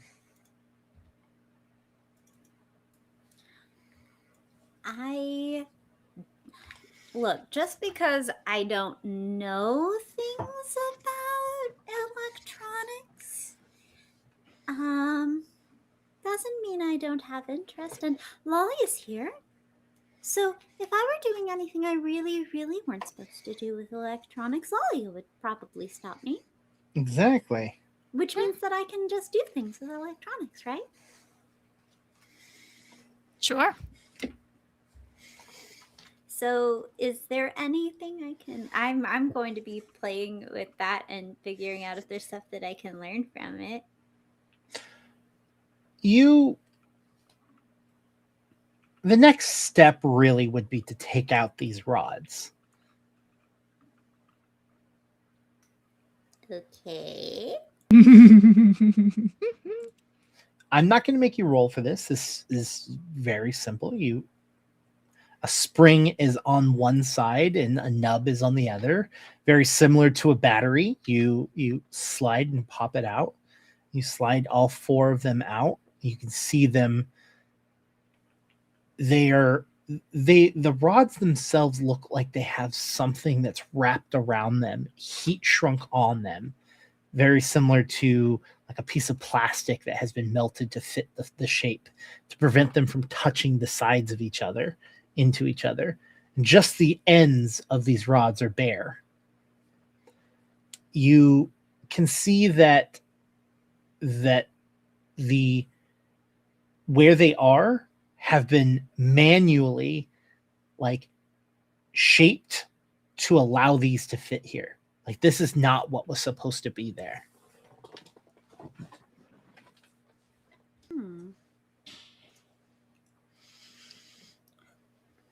What was supposed to be there? The correct answer is like AA batteries. But instead of 8 AA batteries, like 2 and 2, they had like that. You know how on when you have those, there's like that little spacer that's in between them. I am happy to assert that I do. I'm giving Sam the description and not Ark the description. You know, I appreciate that. Likewise, Sam is stipulating. This is not my. This is all you, baby.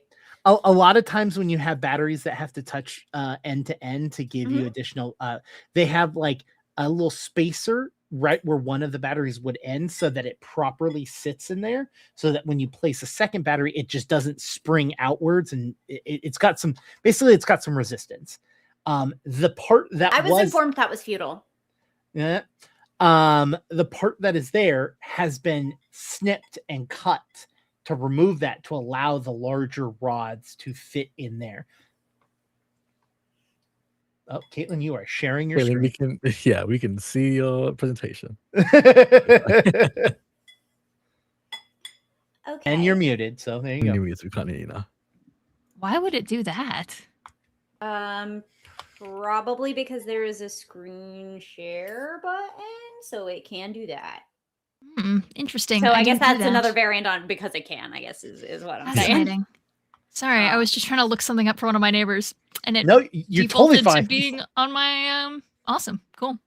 Well, Yeah, if anybody wants a cop watch, on your awesome, that's fair enough. Yeah, that was my my. If anybody wants to get trained on cop watching, that's what I was looking up really quick. Interesting. Yeah. Okay.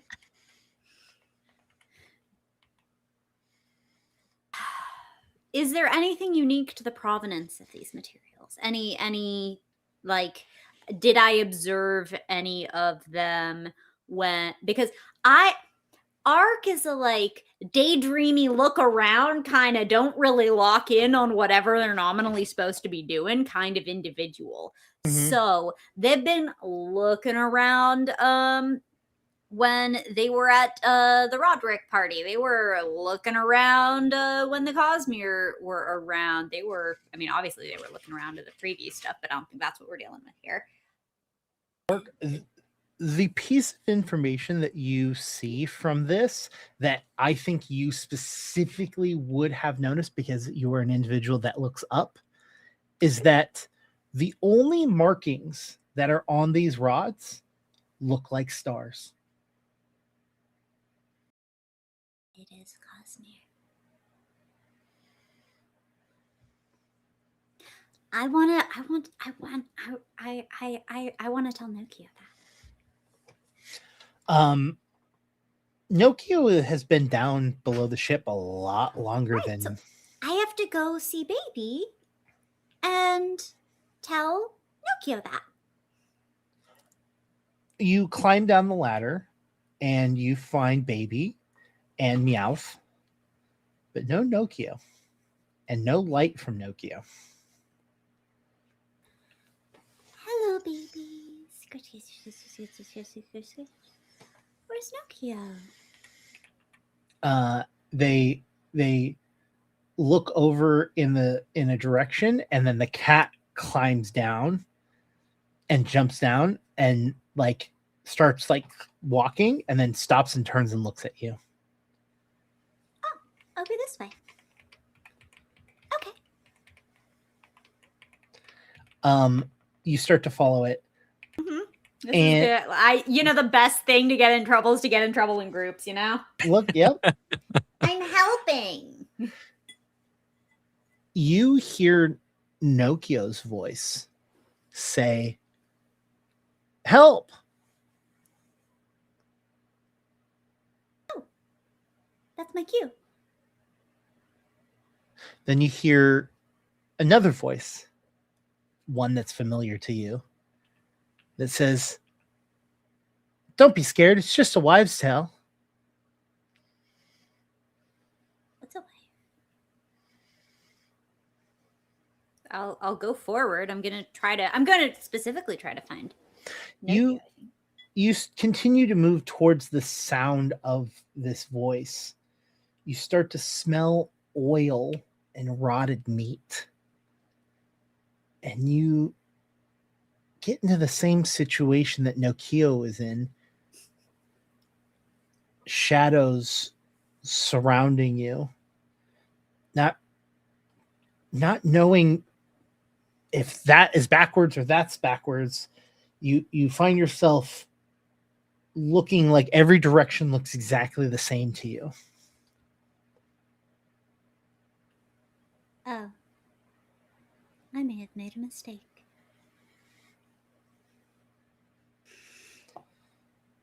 Do I have a what's up? What's up? Nothing, dog. No. When you look up, darkness, shadow. Okay, no stars, no canopy? Nope. You look up and it looks you get about 2 feet above your head and it looks like black.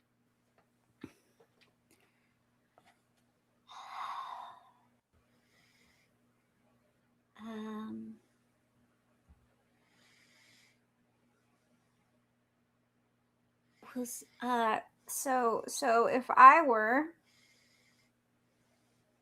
to spark up as like a signal flare, I have no reasonable expectation of whether that might catch on anything, would I? A wise person probably would know better.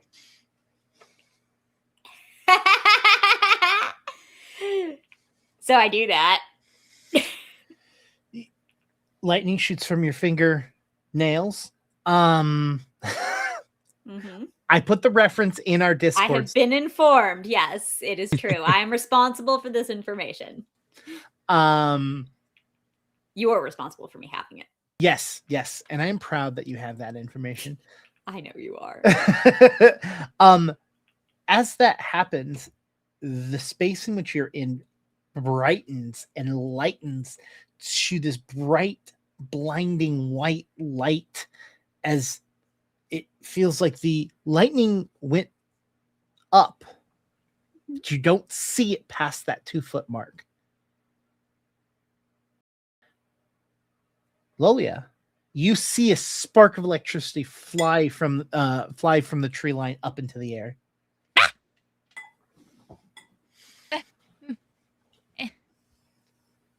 Is it still raining? It's a light sprinkle. Is reduced. The stars are up because the Cosmere was looking, remember?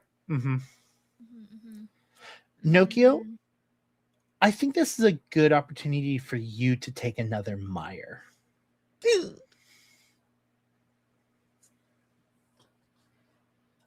Lolia, what do you do in this situation when you see this spark? I don't want to get damp. It takes forever for my fluff to dry. And I'm sure it came from down and not it went down to up and not up to down. It did not go up to the clouds. It did not make it that high. Okay, but like normally the electricity goes the other way when it's storming. Yes. And so I just wanted to double check that I was paying attention well enough to know for sure that it went. Yes, but it came from down. It usually happens in such a quick fashion you can't really see it with the naked eye of what direction it is going. So it's usually like instantaneously a line. You don't know that it's coming from the ground. You just see a line. Everyone just kind of assumes it comes from the air. Okay. This situation, you literally see like almost like like think like Darth Maul doing force lightning, right? But like up into the air a little bit, you know? Okay. Well, it scares me for a second, and then I'm like, what the heck is Ark doing? And I go and I put my my tiny little twiggy arm out from under the awning, and I see it's still kind of sprinkling a tiny bit, and I go, and I stomp my tiny little feet for a second, and then I run over to the edge of the ship, and I look down, like, like leaning half of my torso over at one little leggy kicked up, and I see if I can see anything. You see the trees. You see the slow moving leaves of the tree moving back and forth. I think in this moment I'm realizing how long Nokio's been gone. And I'm going to pitter patter over to the crane.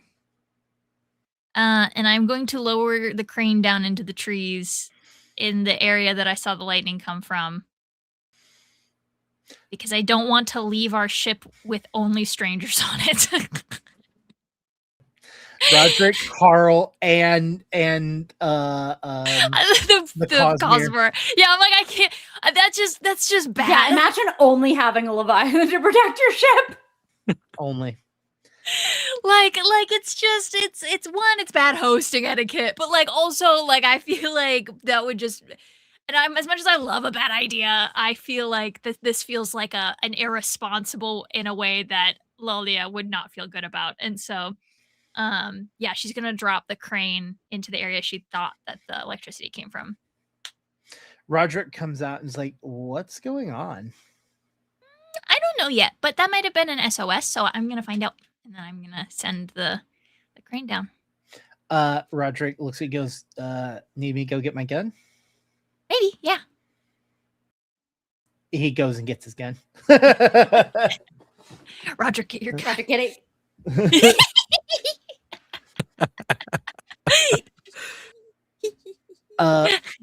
Nokia, you feel a weird metal, or not, sorry, not, you feel a weird like tap, tap, tap on your back.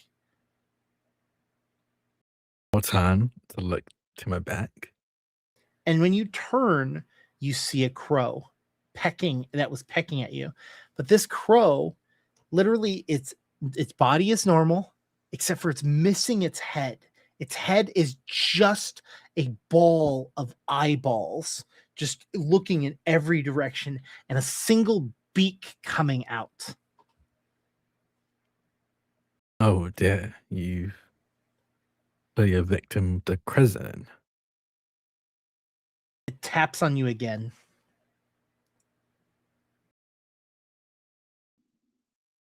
I saw you in that memory, that vision, crows like you. It hops like further on the branch that it's on. It turns and flies away. The shadows around you dissipate. Your light emanates further out. And as that happens, Lolia sees light starting to appear like on the other side of the ship of where the spark came from. Nokia, your vision, you are no longer lost.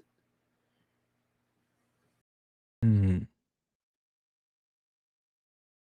I just hum to myself before I begin to climb up to the top of the canopy again.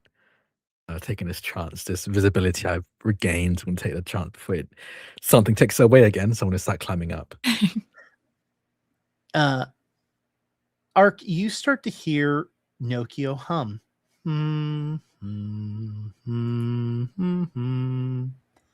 Nokio? The sound, it feels like, does not escape the space in which you're in. Nokio! Again, no matter how loud you get, it feels like everything is in this space.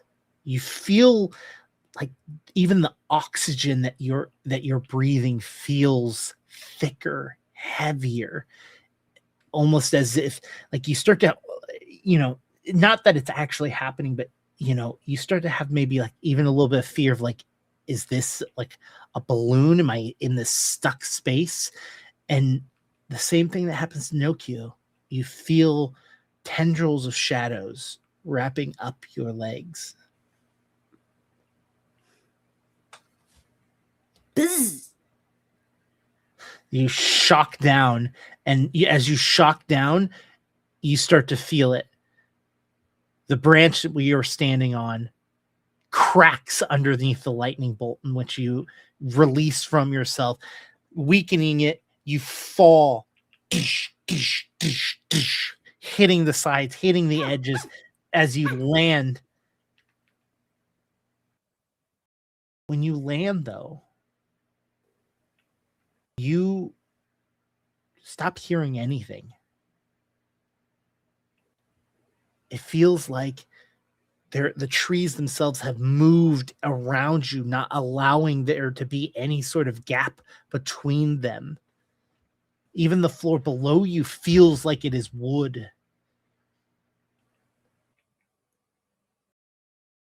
that may have been impulsive. You start to see the shadow slowly moving down, almost like a cloud descending on you. Black, unwavering, just moves slowly closer towards you. You start to see what feels like fingers dipping out of them, moving closer, almost like they're reaching down to take you, to grab you.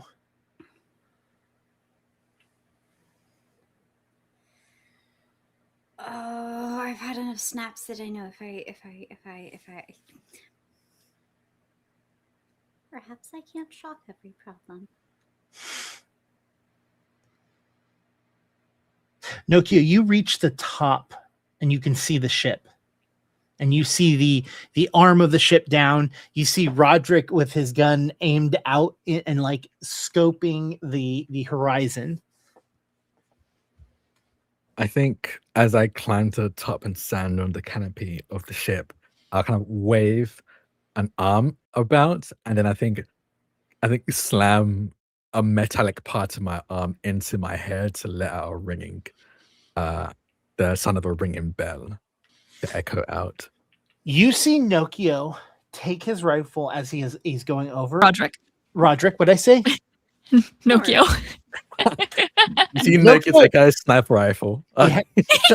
You see Roderick moving around, and when that bell happens, you see him lift up, turn, and then lower down to avoid like the barrel of the gun passing Lolia.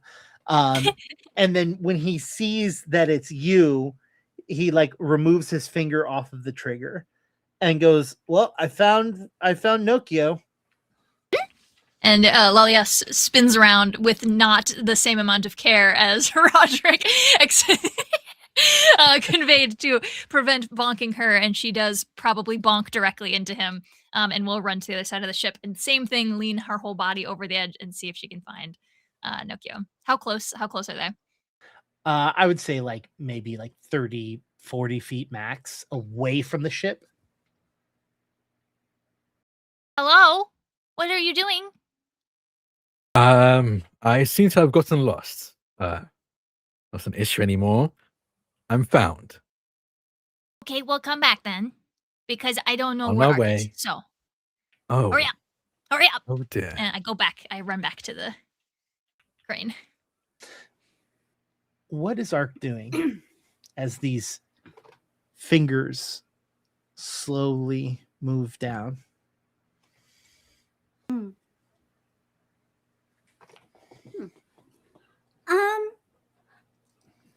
So broadly speaking, fear is a very wise survival instinct, right? Fear is what keeps you alive. It powers like aversiveness. I don't think storms have those concerns. I don't think Ark is great at the whole run away and survive kind of instinct.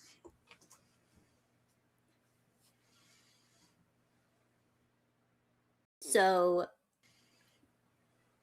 they're going to go toward the shadow like a big old dummy. You start to move, you start to like climb up the tree and start to get closer to it. As it moves towards you, it engulfs you, grabs you. Nokia, or sorry, Ark. That's me. What is Ark's biggest fear?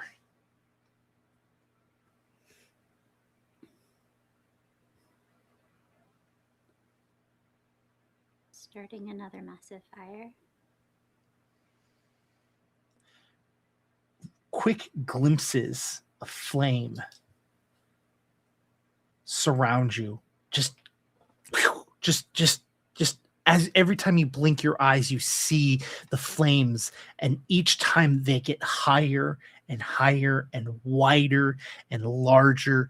And each time you feel like you want to try to keep your eyes open, but the darkness is so much so that you start to realize that you can't tell the difference between your eyes open and closed. And is this fire around you, or is this a part of your brain? You cannot tell the difference anymore. Are you tightening your eyes, or are they wide open? The flames reach out around you, and you just feel the fear you had the last time you were there. Please take a mire. Okay, I will. But I don't want to. Just so you know. It feels like it is feeding off of this fear, this thing, this entity, whatever this is enjoying it. It is devouring, just like a steak. It is enjoying the process of getting you ready to be eaten. And you can feel it just pushing you more and more. What does Ark do?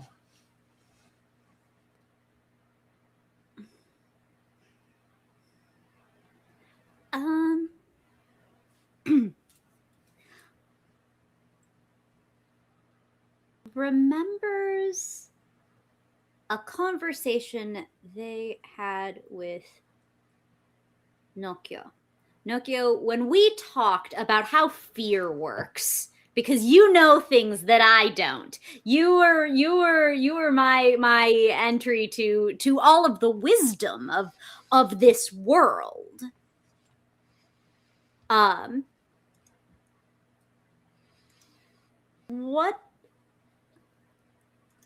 What did you tell Ark they're supposed to do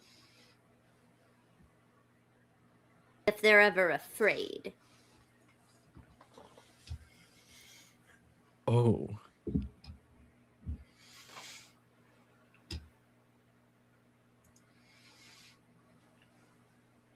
That's such a okay. I don't know. I don't know what I would tell someone to do if they're afraid. I think Nokia. It doesn't have to be something It smart. doesn't like- be good, yeah. It doesn't have to be good advice. I climbed toward the scary shadow on purpose. Like, good does not prerequisite here. Whenever you're afraid, Mhm. I noticed that slowing down, trying to take the time to focus and notice can help a lot. Panicking will only make things worse. Slow down and think.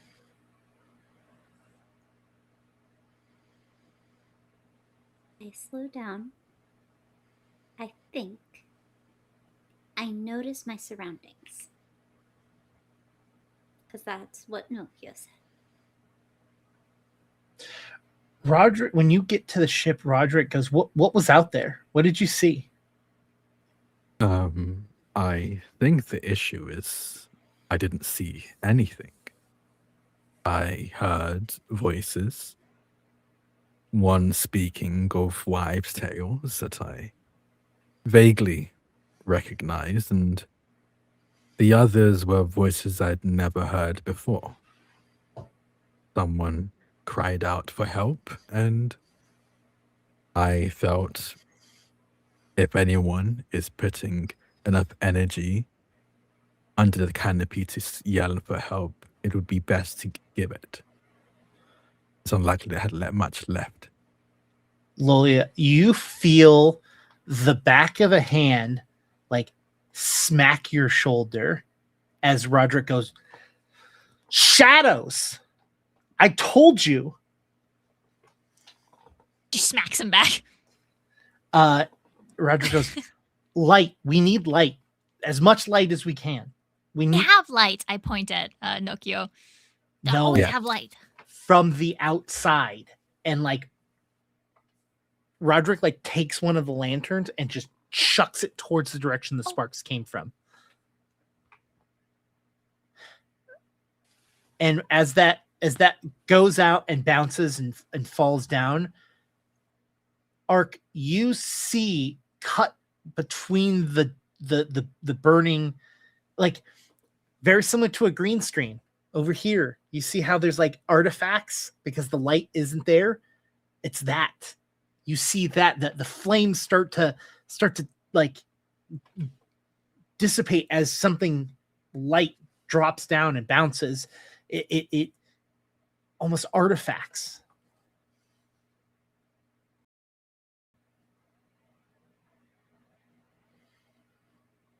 I stick my hand in the fire. You feel nothing.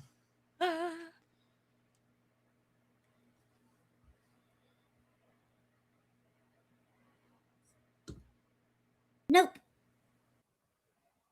And I'm going to try to feel around and climb.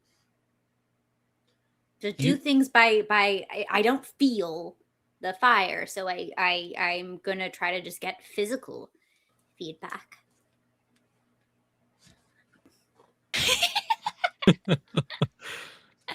Me too.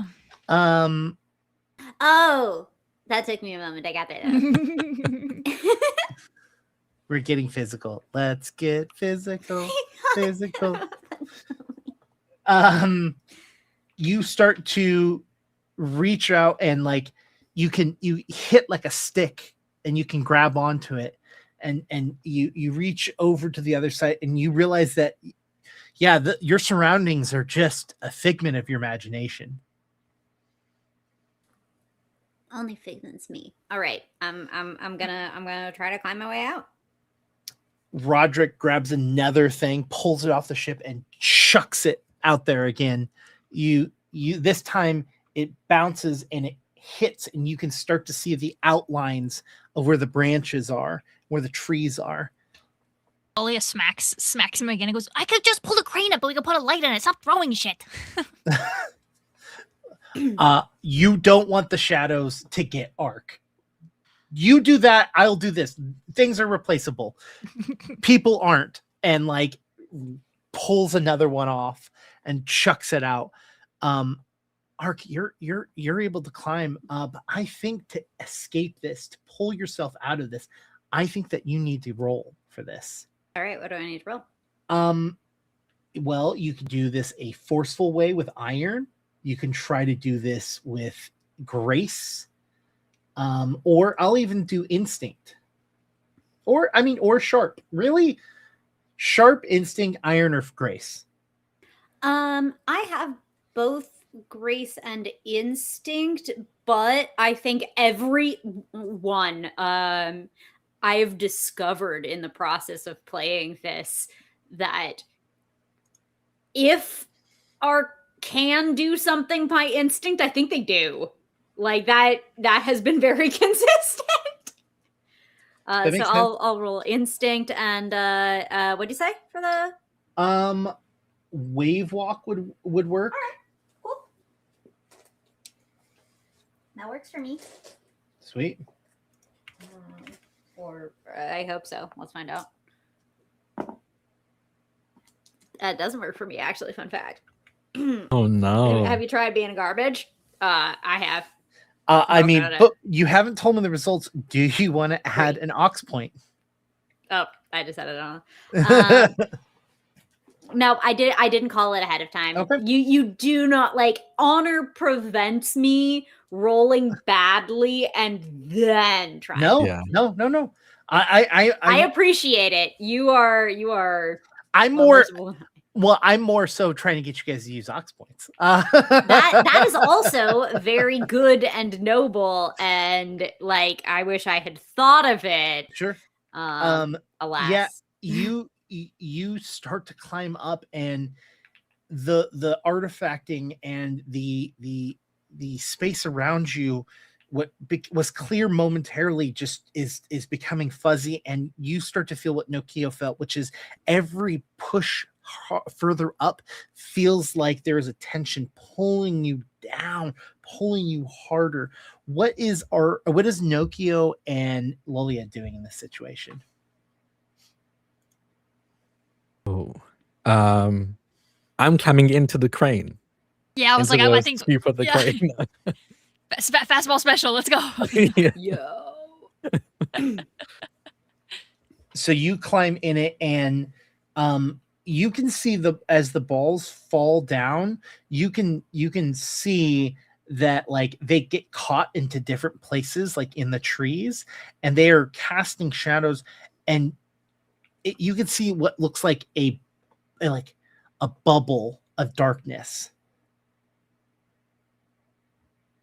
As I assume Lolia begins to like move the crane with me in it closer, I'll use my lights again. Very specifically, my amber glass visor. I can see perfectly in utter darkness and can shine bright light and a narrow beam ahead of you that cuts through spores, murk, and mist. So I'm just pointing that narrow beam of light at this ball of darkness.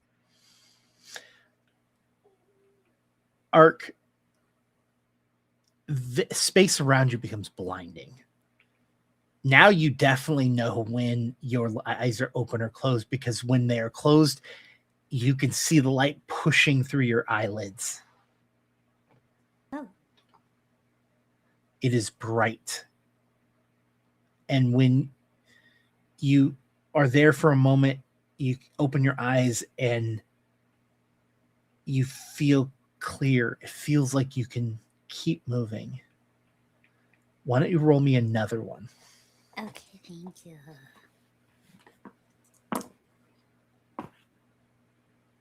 I really should have thought. Like, if I had thought. What was your number? That was 3 again. You feel something on your shoulders.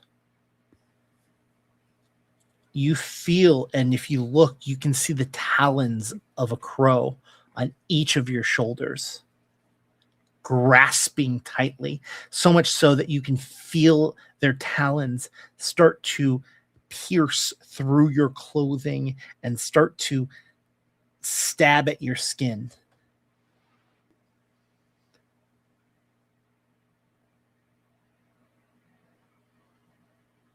Baby!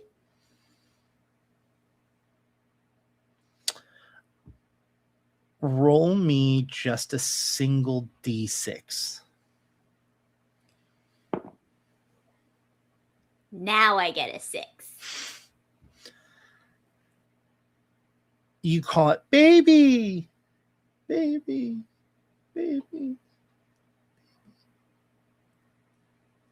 And you feel the talons dig deeper into you before everyone all around you, your ship, Nokio, Lolia, Ark, Roderick, the Cosmere, and the Cosmere ship, all this centralized feeling. Everything becomes clear. The shadows around you dissipate. And sure enough, you feel the crow still there, as it is physically there. Nokio, you can see this large crow with its eyes on its wings, trying to lift Ark out to take it, to feed it to its children. And it's hit by this blast of emotion and of feelings, and it loses itself and it lets go. You all kind of get hit by this thing, each one of you uncomfortable and weird and strange, as baby lets go of the bite and runs towards Ark.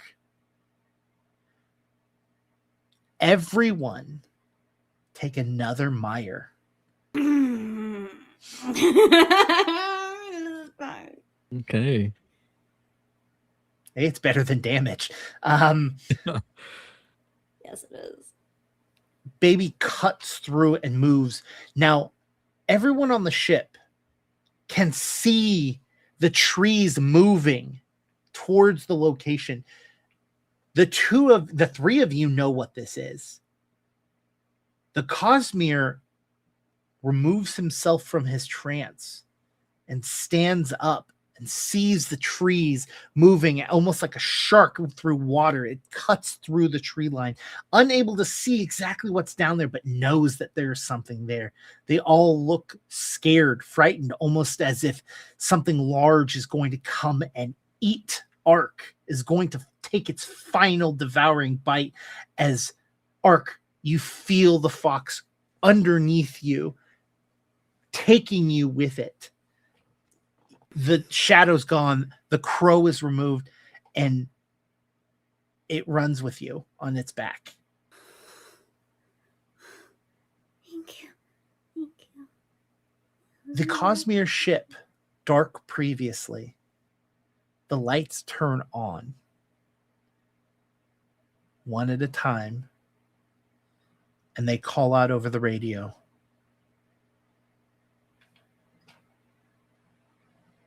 Something is attacking.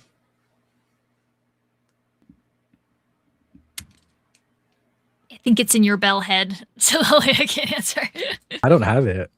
The radio is taking it apart. Oh my god! Yeah, it's that means it's probably on deck. I don't think I would have taken a project with me. No, I mean, like, if the batteries aren't in it, we don't get that message. Correct. Yeah. Oh yeah, it was a part. Yup. Well. Yeah. Yeah. This is great. Oh, good. I've made everything great. This is. I love it. I'm helping. I love it. No, it's better. Yeah, you trouble. You start to hear the of the anchor lifting from the Cosmere ship. You start to see its sides opening up and cannons slowly pushing out the sides, and you can see the sails lifting up as it starts to turn bow to try and find out what aim it at whatever is moving within the water. Lolia turns to the Cosmere and is like smacking at his elbow, like, make them stop! Make them stop! What are they doing? Make them stop! I don't know what they're doing. I have no communication with them. Well, figure it out. Make them stop. Use the radio. That's why it's here. I've been informed I can't touch the radio. Okay, So well, I can touch the radio. Where is it? I don't know. I can't touch it, so I don't know where it is. Then it sounds like we should be prepared for whatever's under the water to take out. No, it's fine. So, shh. Make them stop. And she's gonna go back to the edge of and try to like figure out where which she knows his baby to the rescue is at and going, and how fast they can get back under the ship. Get back over here. After they have securely gotten Ark, they're like moving behind, like almost like a big circle to kind of go underneath the ship. And she's gonna as soon as she kind of sees that their moving is happening, she's gonna whirl around to Roderick and say, "Look at me in the eyes." He looks at you. I promise everything is fine. Okay, no shooting. And then he's gonna run to the other side of the ship. And try to just like make sure actually I would probably set the crane to pull Nokio back up if I knew that Nokio is Nokio elevator. Anyways, Nokio is coming back up, and then Lolia is gonna run to the other side of the ship and make sure that everybody makes it back underneath. You see the Cosmere ship turn so that its side is towards you guys as you finally see this thing go underneath the ship. Ark, you are there with baby under the ship. Nokia, you are back onto the on the ship. The Cosmere holds his arms out and looks up, almost accepting whatever fate is about to take onto him. I have a question. Where's Meowth? That's the important thing for Nokia right now. You do not know where. No, actually, because Meowth left when that happened to Ark. I imagine that they came back. You see them like climbing up the side of the boat. Like, I'm gonna climb down to like help them up. I have to let them climb up my body, and I'll do the rest of the climbing. it climbs up and then comes up here, and then you just like, you know, when a cat is like annoyed and they just like fluff like just like yeah, like there's the difference between like when a cat like lays down like, oh, okay, I'm just relaxing, and when they just go plop, like they just put their whole weight into the fall. Okay, yes, I'm sorry. I was hoping the introduction would go better than that. As I'm climbing up the side of the ship back onto deck. There you go. And I'll lift my bell head up a little bit so they can get comfortable underneath it before setting it back down over them. They move and just like I know. I'm sorry. Okay. Before reunion, something is happening, and and Lalia is like wings fluttering, like freaking out because they're turning their weapons at us, and our freaking Cosmere isn't doing anything. And Lalia's like, okay, smacking you like on the elbow. Turn around, please, and is like pointing. Yes, really annoying. Too much energy. Where is the radio? I don't know. I'm not allowed to touch it. Oh. I will head downstairs so I'll like as quickly as I can. I am pretty slow, unfortunately, but as quickly as I can, I'll head down into the lower deck to see if I can find the radio if it's still in my workshop. Yeah, it's definitely still in the workbench. Yeah. I'll see that the batteries have been taken out, these rods rather, and I'll try to as quickly as I can delicately put them back in. Okay. This is gonna be a roll. This is going to be a grace. And a grace, and you're trying to do this quickly, but not a grace and rattle. Okay, that's fine with me. I have each of those. Yeah. Take an ox point because we have so many still, actually, and we got 15. Please actually remember that. I'll take an ox point. 4. Yeah. 4. That is coming from Bibliotech. Thank you, Bibliotech. Thank you, Bibliotech. I rolled 2 4s and 2 5s. Okay. You put the rods in, and at first it doesn't work, and you realize that one of the rods is upside down, and you have to take it out, you put it the other way, and you push it in, close the back on it. And you hear as soon as it powers on, you can hear going, move your ship. It's below you. Move your ship. I appreciate the concern, but hold fire. It is a friend. And there's silence over there's silence.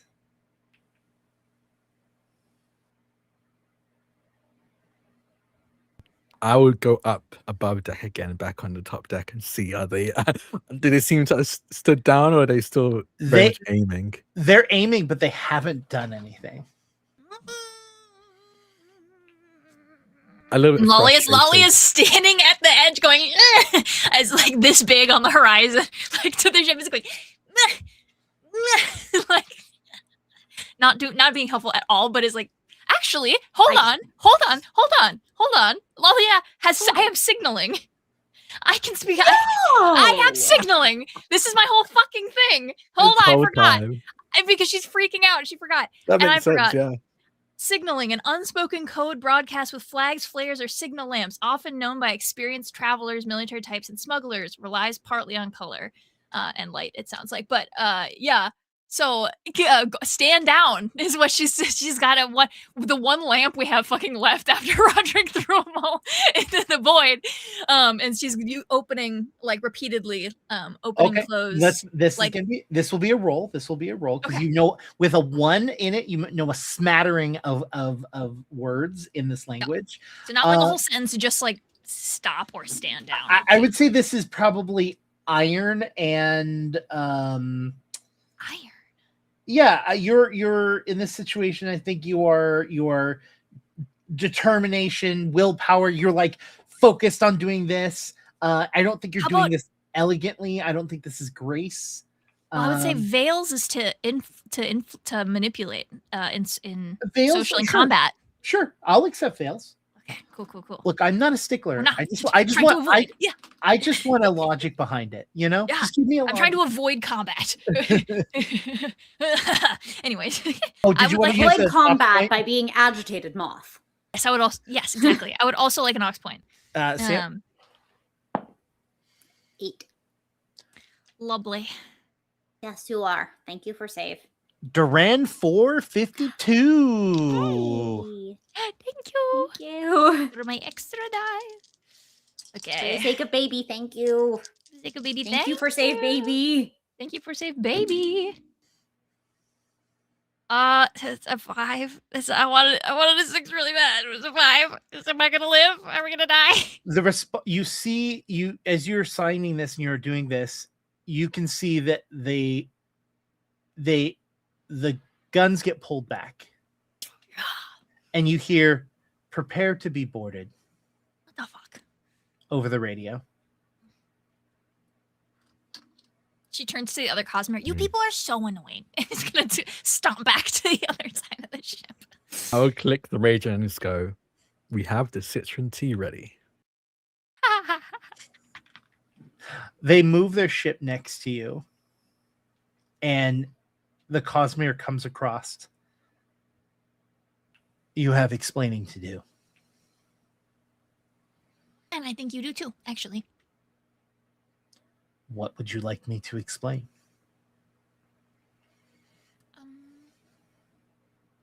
The thing, and fake taps at the radio. Why does your nemesis have one too?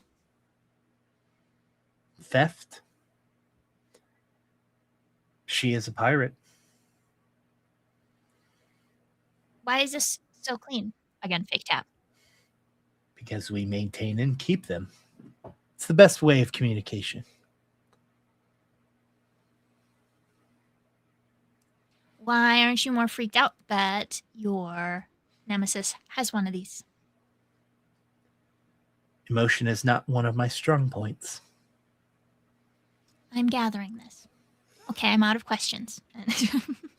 What was that underneath your ship? And why are you harboring it? I assume Ark is still underneath the ship with baby. Yes, I'm cuddle and love and gratitude and thank you. Thank you. Love you. Such a good baby. Thank you. Can you save me? I love you. It is a... And if I had eyes, that'd be very shifty right now. But I don't, luckily. But Nokia says it is what pulls our ship. Suppose that answers both of your questions at once. What is it that pulls your ship?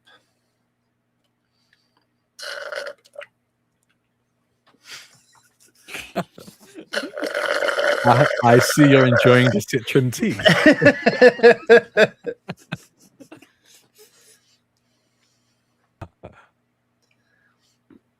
I appreciate you coming to our aid at this site of danger, but beyond that, I do not think you need to know. It is our friend, an ally, and that's all you need to care about.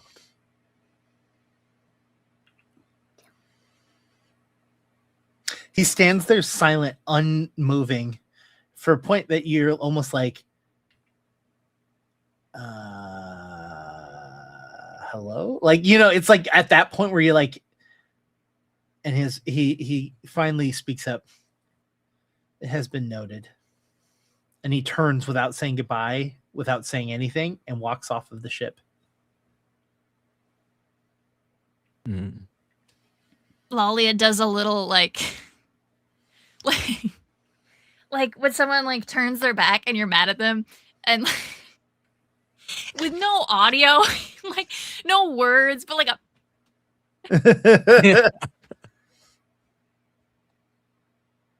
and like no sound, just like a very like and they move back away from your ship drop anchor again. Their lights turn off slowly. You can notice that most of their crew is on the deck.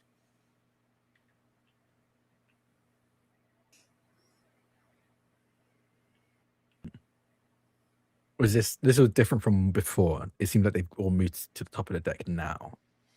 I would say that you probably just didn't notice before, Okay. or wasn't like you're now more of like they're a possible threat, right? Now you're paying a little bit more attention. They could have been there, they could have not, but they're definitely all there.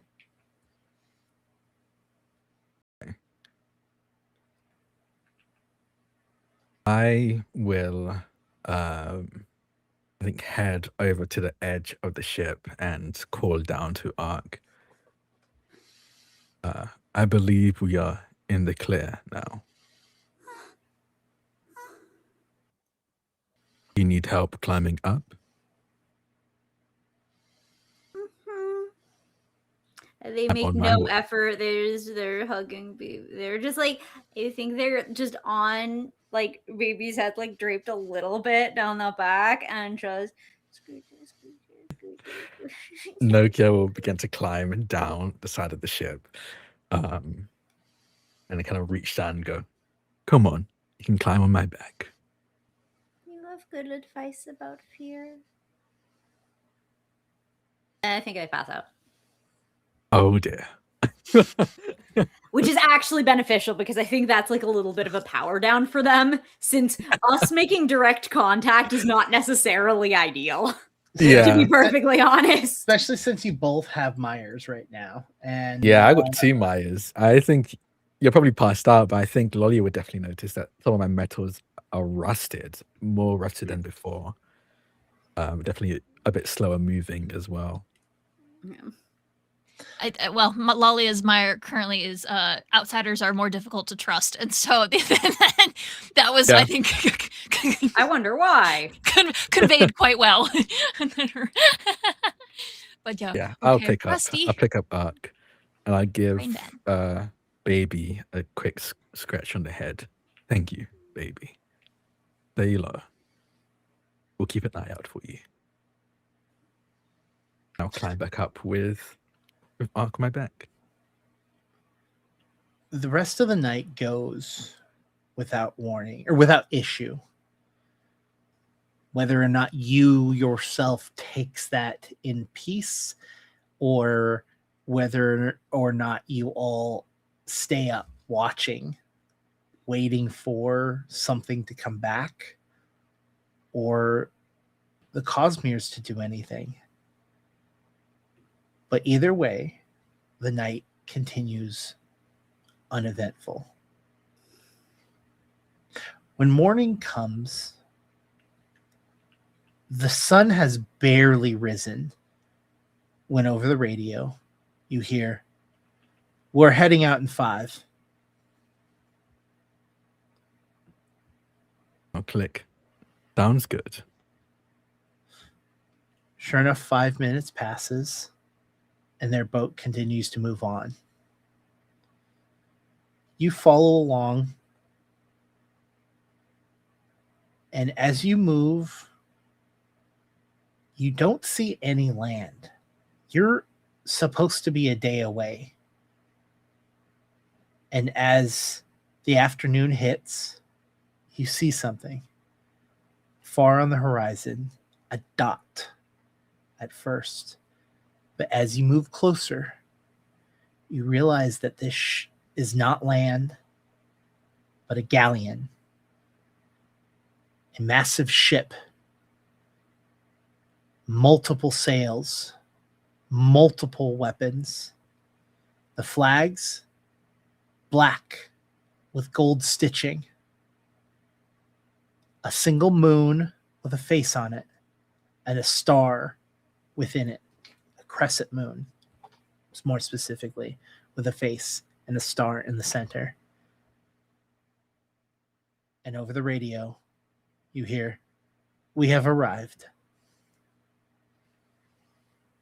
And that is where we're going to end tonight's episode. You have arrived at your destination. And it's not the destination you were expecting. Turn left now. Turn left. When you're Uh, describing the flag, I was like, oh, it's like a turkey flag, except it's got a little personality. Your face in there. Thank you all so much for joining us for another episode. Like I said, we've got 4 more episodes for the end of this season, and then we will be coming back. It's just gonna be a short little break. We'll have something in between, but we'll be coming back. Not only are we going to be coming back to continue on the story, but we're going to fill our 4th slot with a new player. I know we have gotten a couple of comments in on the YouTubes mentioning, well, we'd really love to have another person that I'm all by my lonesome in this box over here. you've got so much room for I've got so much activities. room for activities, and that my activity could be having another player down here with me. I'm just, it'd be cool. It'd be cool. I'm just saying. All the comments are from me saying I want someone to hang out in this box with me on the YouTube. I'm boosting engagement. The one comment has been, we need another player that is not baby. This is what we were saying last week. Yeah. Oops, all baby. Oops, all baby. You by baby. Ship a baby. So yes, thank you all so much, and I hope you all have a wonderful night, and we'll see you soon. Bye, everyone. Bye. Bye. Bye.